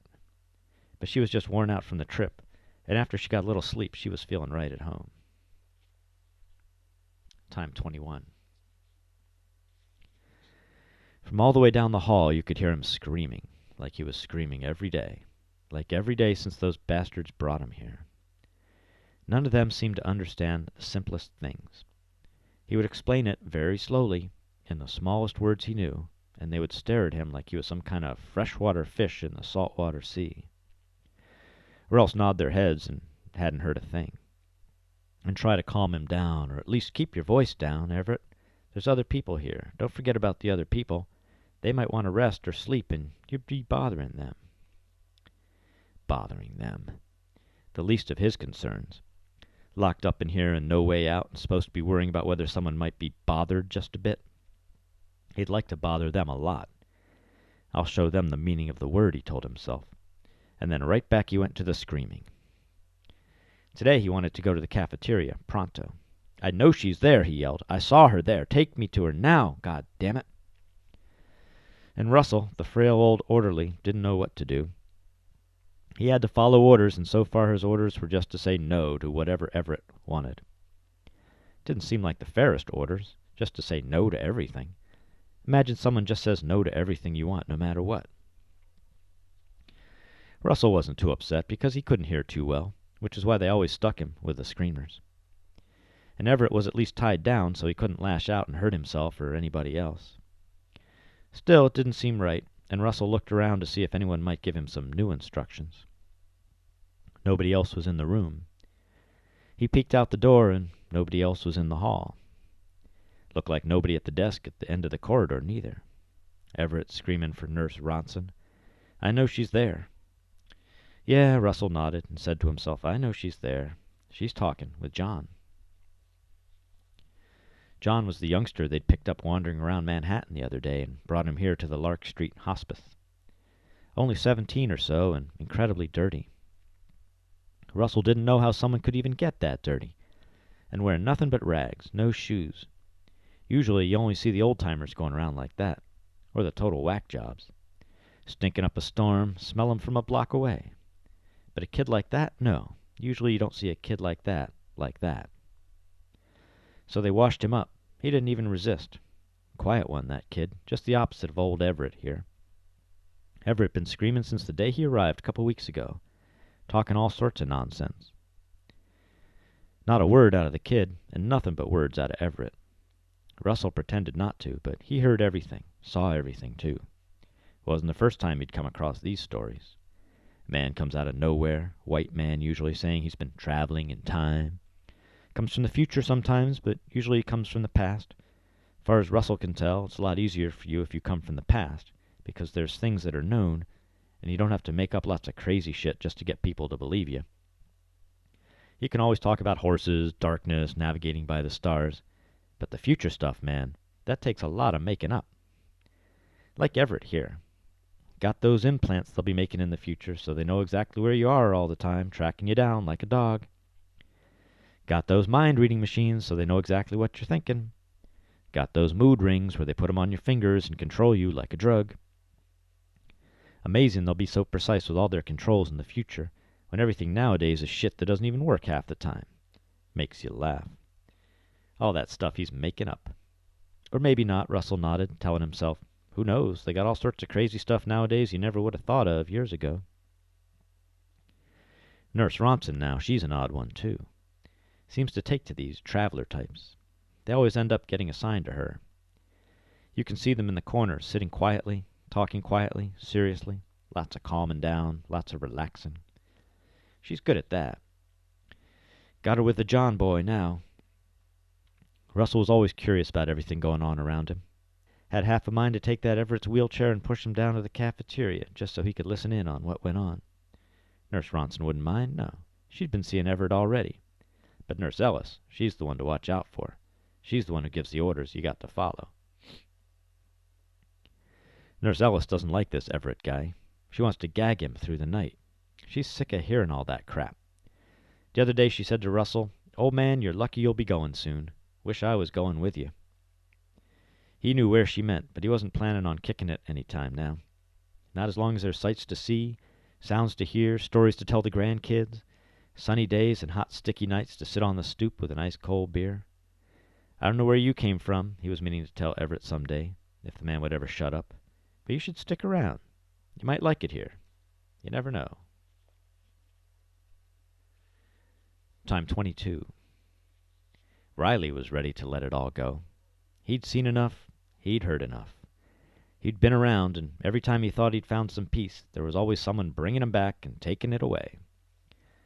He wasn't sure how much he believed what Jimmy told him. He'd seen the evidence, sure, but he also knew they could always make some evidence. Wasn't he a military man?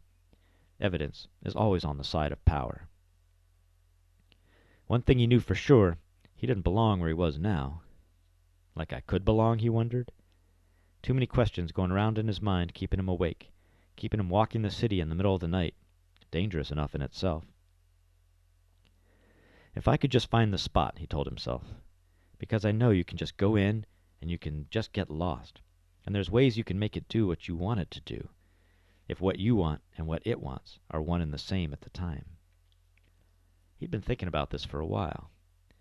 This is why he'd gotten so good at tracking down the fissures, finding his way in. Part of me has wanted to disappear in there forever, he realized.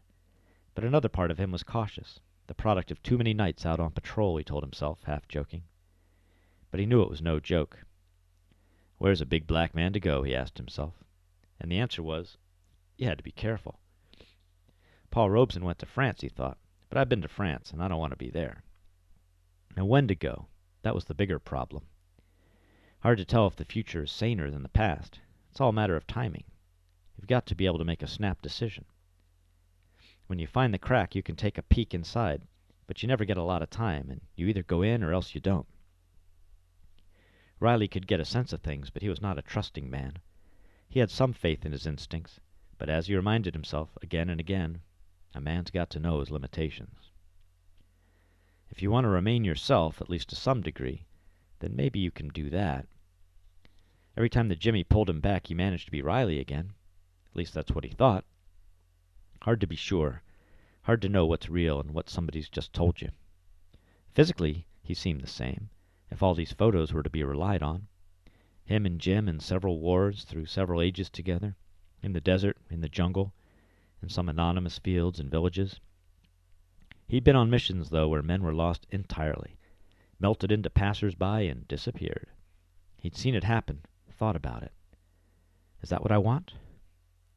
He'd looked in caves, into castles, onto plains as far as you could see. He'd been where there was nothing and nobody, where maybe no one ever was, and couldn't tell if it was way back when or way up when. Some places you get a sense of timing right away, just from the tools they have, the clothes they wear. Sometimes language was a problem. Lots of times it was. There's a practical consideration to the choice, he told himself. Or maybe not, depending what you do. He told himself that he was ready to let it all go, but he wasn't, really. Because he wanted to remain himself, at least to some degree. If Jimmy knew what he was up to, he wouldn't be letting him go out alone at night like that, looking out for openings, peeking in wherever he found one, thinking about taking the leap. I could melt right in, he thought. If only I could find the place. And still he had to laugh. How could you possibly know? You could be as old as forever and never find where you belong. Or you could close your eyes and take a chance, and if it melts you, if you lose yourself, then you would never even know. And all you have to do, he knew, was take that step and go inside. Time 23. I don't like the way he looks at you, Myron said. And Lacey replied, It's nothing I can't handle. But that's not what I meant, he said to himself, as he left her in the kitchen, and he wasn't sure exactly what he meant. The feeling he had was of something sneaky going on. Golden wasn't looking as if he wanted something, or as if he was owed, even though he'd brought them in and gave them all they needed, asking nothing in return. It was more like he had secrets, and seemed to want to share them, but also wanted to keep them for himself, as if sharing them would spoil his fun. The others were just creepy. Ledge following Myron with her eyes in a permanent squint, like she was trying to get him into focus. And Dad not following anything with anything, just hanging out there in the living room watching the blank TV screen. Myron planted himself on one of the rickety chairs by the front door, staring out at the endless rain fall on deserted streets, wondering where all the people had gone, and why these ones were left. Golden came up suddenly beside him and wordlessly dropped a package on the table next to him. Myron glanced over it. Golden nudged him towards him. Go on, he said, take a look, and started on a wheezy laugh. A man's going to die of that laugh, Myron thought, as he picked the package up, an envelope more like it, and pulled out 4 sheets of paper, new copies still warm from some machine, and on each one a photograph. The first was him and Lacey outside in the rain across the street. The next one was just Lacey in the kitchen, taken maybe minutes ago, wearing what she's wearing now, looking at the camera like, what do you think you're doing? Myron was even more annoyed with him now. What do you see? Asked Golden. Myron looked up at him and tried to be unfriendly. I just see you sneaking around, he wanted to say. Golden continued, Come on, man, look closer. It ain't gonna hurt. And Myron looked again, but couldn't guess what it was he was supposed to be seeing. Ah, shoot, said Golden. Don't you even have eyes? Or does it make you blind to things? It's only been 1 day, man. Now look at the girl. Look at her yesterday. Hair almost blonde, skin almost white, eyes sort of green. Look at her now. And when Myron looked again, he couldn't believe what he was seeing. Maybe it was a trick. The more black, the more beautiful is what I always say, said Golden, who wasn't very dark himself. But it was true, as Myron saw now. Lacey's hair was all black and curlier, her skin a cool, deep brown, and her eyes dark brown now. All still Lacey, clearly, anyone could see. Even that idiot Gianni from the other time would still see the essential girl and still be in love with her. Myron suddenly felt like rushing to a mirror to see if he'd turned white, and Golden seemed to know what he was thinking as he cackled, Go on, look at the other two. And the next page was a photograph of Myron and his mother at the bus stop where he always saw her off to work every morning on his way to school.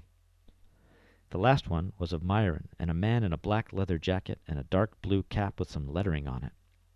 And they were on the platform at the station there in Wetford. All sorts of people all around him, and in the background cars and lights, and everything the way it was like he remembered it, including his own self. What is this? Myron demanded, and Golden nodded. How long ago that seemed to you? Couple of months, Myron said. Maybe a few. Those last 2 shots, Golden told him. I'd say it's more like 30. Yeah, that seems right. 30 years, I mean. Myron didn't show surprise, which seemed surprising to the older man, who cocked his head and clucked his tongue before lighting yet another cigarette and giving it a good long draw. Want to know how, don't you? Golden asked, and Myron shook his head. Oh, Golden went on, so you already know. Myron nodded. What about you? He asked. Oh, I like it where I am, Golden said. Wetford's kind of like my spot. And with that he broke out wheezing and gasping so hard that Myron thought he might collapse and die right there. But Golden recovered after a while and took a seat on the matching fragile chair on the other side of the window. He pointed at the picture of the man on the platform.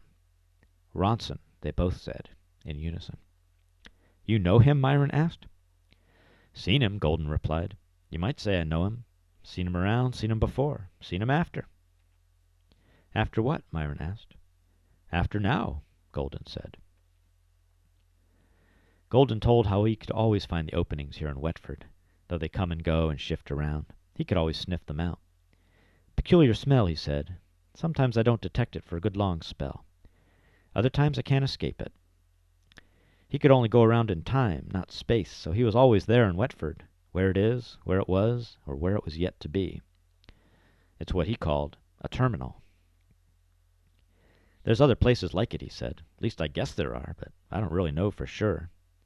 I've traveled around in more conventional ways, been most everywhere at one time or another, so to speak, but somehow I can only smell the thing back here at home. I've watched it a lot, he said. People who don't belong just show up of a sudden, like you and your big sister over there. That's how I spot 'em. Like I spotted Ronson one time, long ago, and then another time. And when I saw him again and again, I got to wondering why, so I had to check it out. I don't think he knows about me, Golden said. I'm invisible to him. I'm just somebody on the corner, some guy shining his shoes. I've served him coffee. He didn't know. He's never looking at me like he was going to recognize someone, or maybe he just can't remember. I call him the fisherman, the way he's always looking to catch another one. I've seen the way he does it. I've seen him hook 'em, catch 'em, throw 'em back, just like he threw you back. Back in time, man, just to see what happened. There's been others? Myron didn't know why he never thought of that before. Hell yeah, Golden said. This is like some kind of favorite fishing hole. And he liked his little joke so much he busted out into another fit, grabbing onto the arm of the chair so he wouldn't fall off. When he recovered, he added, Maybe there's other places he goes around to. I don't know. I've only seen him here. You ever talk to him? Myron wanted to know, but he already knew what Golden was going to say. If Ronson was the fisherman, Golden was the peeping Tom, just always sneaking around, standing around, never doing nothing, just trying not to get in the way, like it was all some kind of a show to him, like he'd already seen so much it wasn't even human beings anymore. Golden confirmed his thoughts by saying, That just ain't my place. Now Myron understood what he was feeling before, about the way that Golden looked at them. Like we're flies in a spider web, he thought. Neither one of these guys is up to any good. He wondered if they'd started out that way, or if it was something that just happened to them over time. Maybe it's just something you pay a price for every time you do it. Maybe you have to figure that out for yourself along the way, and still you're willing to pay that price. Or maybe you can't help yourself. You don't have any choice. It pulls you in, and once you're in, you're in. And Lacey and me, he thought, we're in. Time 24. What do you expect me to do? He asked. Solve all the world's problems? It doesn't work like that. You should see some of them for yourself. How do you know they're what they say they are? How can you tell? Maybe they're not, she admitted. I don't know. Even if they are, he replied, what could I do? It's different for everyone. There's no way you can tell what it's going to be like for them. And anyway, it's just no use. There's no way to make it do anything you want it to. And I mean anything. No more than spitting into the wind could cause a flood. Once I thought that maybe you could take someone and put them somewhere else where they'd be better off. Maybe if they didn't belong where they were, there was somewhere else they would belong. But it's really up to everyone to make their life, no matter when or where they are. Now I won't take anyone. There's no point anymore. These people, Cammy said, you really ought to see them. Listen to them talk. There's this boy just now. We call him John. No way of knowing what his name is. He looks so scared to even talk, like the words coming out of his mouth don't belong to him. He asked me what language he was speaking. Says that in his head it's something else, and when it comes out he can't even understand the words. He wants to know, how can there be so many people in the world? He's in shock about everything. Says he never saw anyone outside his clan. That's the word he used, the word that came out of his mouth at least. What's it like where he came from? Quiet, he said. Lonely and quiet. A lot of water, lakes, and fish. Mostly what they ate was fruits and fish, things you can just go out and find. They moved around a lot, always cycling through the same spots, making a loop along with the moons. They had a name for every individual day of the year, always knew where they were supposed to be. He's straining every night to see the stars, but when he does, he doesn't recognize them. Showed him some star maps. He picked one out. Northern Scotland, best I can tell. Around 6,000 years ago. Wow, Garrett was impressed. That's some trip. Did he ever tell you how it happened? He thinks it must have drowned in a lake, and this has got to be the afterlife, Cammy said. Maybe it is, Garrett mused. Maybe that's how they got the idea. Somebody went out, went back, the way we do. Told them all about it. Word got around. I thought you just couldn't jump ahead like that, she said. We know so little, he replied. I've never had anything like that. Never gone ahead at all. Jimmy thinks he might have once or twice. It's hard to tell. What about you? I wouldn't know, she said. When I go in, I just get changed. It all seems like now. It's always now, and I'm always who I am, whether I'm there or whether I'm here. I can't tell the difference. Only sometimes, just when I get back, I know that something changed, but I never can tell what. Me too, he agreed. But Jimmy never changes. It must be something in him. Maybe your boy's the same. If there's one, there's probably more. There's probably others, too. Got to be, he nodded. Remember when we thought we had a clue? Said Cammy. That wasn't me. Just me, then, Garrett said. But that was long ago, he murmured, as he dozed off in his bed beside his wife of more than 50 years. Time 25. He arrived at the terminal right on time and found a committee waiting there to greet him. Golden liked to put on a show of how much he knew, how he could always tell when the train, as he called it, would be coming to the station. Ledge had stayed at home with Dad. She wasn't much for going out, it seemed. Now that he was thinking of it, Myron couldn't remember seeing her ever go outside. He thought of asking Golden about it, but just as he had many times before, he decided not to. Lacey and he had already made up their minds that they'd be moving on. Where to was anybody's guess, but it was just a matter of time. The rain still fell. It hadn't stopped for all the time they'd been there. They had gotten used to it. They'd gotten used to lots of things. The mystery of where Golden went the days he disappeared, and how he brought back all that stuff. It didn't pay to ask any questions. Golden didn't like anyone peeking over his shoulder. We need it, so I get it, he explained, and that was that. They never saw anyone else in town, never saw a single car in motion. The town was dead, dead, dead, but they had lights, and they had heat, and they had water, and it was all mysterious. Golden mumbled something about technology. Myron didn't doubt that he was scavenging from the future. Riley's arrival was momentous. He was obviously someone who knew what the hell was going on, who took it all in stride. Nothing seemed surprising to this man. Myron had never seen anybody taller. Lacey was clearly taken with him, rushing up to him on the platform, talking a mile a minute, grabbing his hand, trying to drag him under the awning. Riley went along good-naturedly. She was trying to explain how she was from the past, and God knows what was going on, and there's this boy who brought her here, and she had a boyfriend where she was, only she really didn't care for him that much, and had a lousy job, but all in all the people were pretty good to her, so she can't complain, especially her boss, and a girl named Angela. Riley had only wanted to serve his country. That's what he said. But now he knew there's no such thing. It's all just made-up lines on paper. If you could stand in one place long enough, you would eventually see it all turn over and over again, like this country here. Belonged to the original people long ago. Then some people moved in from the south. Then they came over from the west. Then some others came down from the north. Every time they changed the names. The land, Oxlaya, New Spain, Arizona, America. They even renamed all the hills and all the valleys and all the rivers in every town. They even changed the names they called the plants and trees and animals. They changed the names they called the stars, the weather, and the sun. A man has got to find his place, he said, and when he does, he might as well stay put. Lacey liked to hear that. She really had enough of all this shifting around so you didn't even know when and where you were. But where's your place, she asked him. And he didn't know, but he was looking for it. And she was coming along, if he didn't mind, that is. And no, he didn't. Not at all. What about the boy, he asked, and all eyes turned to Myron, who didn't know what to say.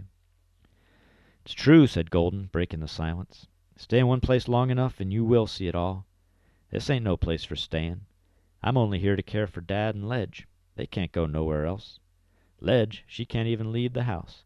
And Dad, well, he ain't for long. I can tell you that for sure. Once I've done my duty, I'll be moving on myself.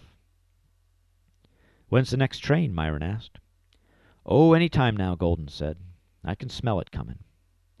Then we'll take it, Myron said. and stepped back behind the yellow line along the platform's edge. Riley and Lacey stood beside him, waiting. "I can hear it," Myron said. "I can see it," said Riley. "I don't know what you boys are talking about," said Lacey, "but if it's out of here, I'm going."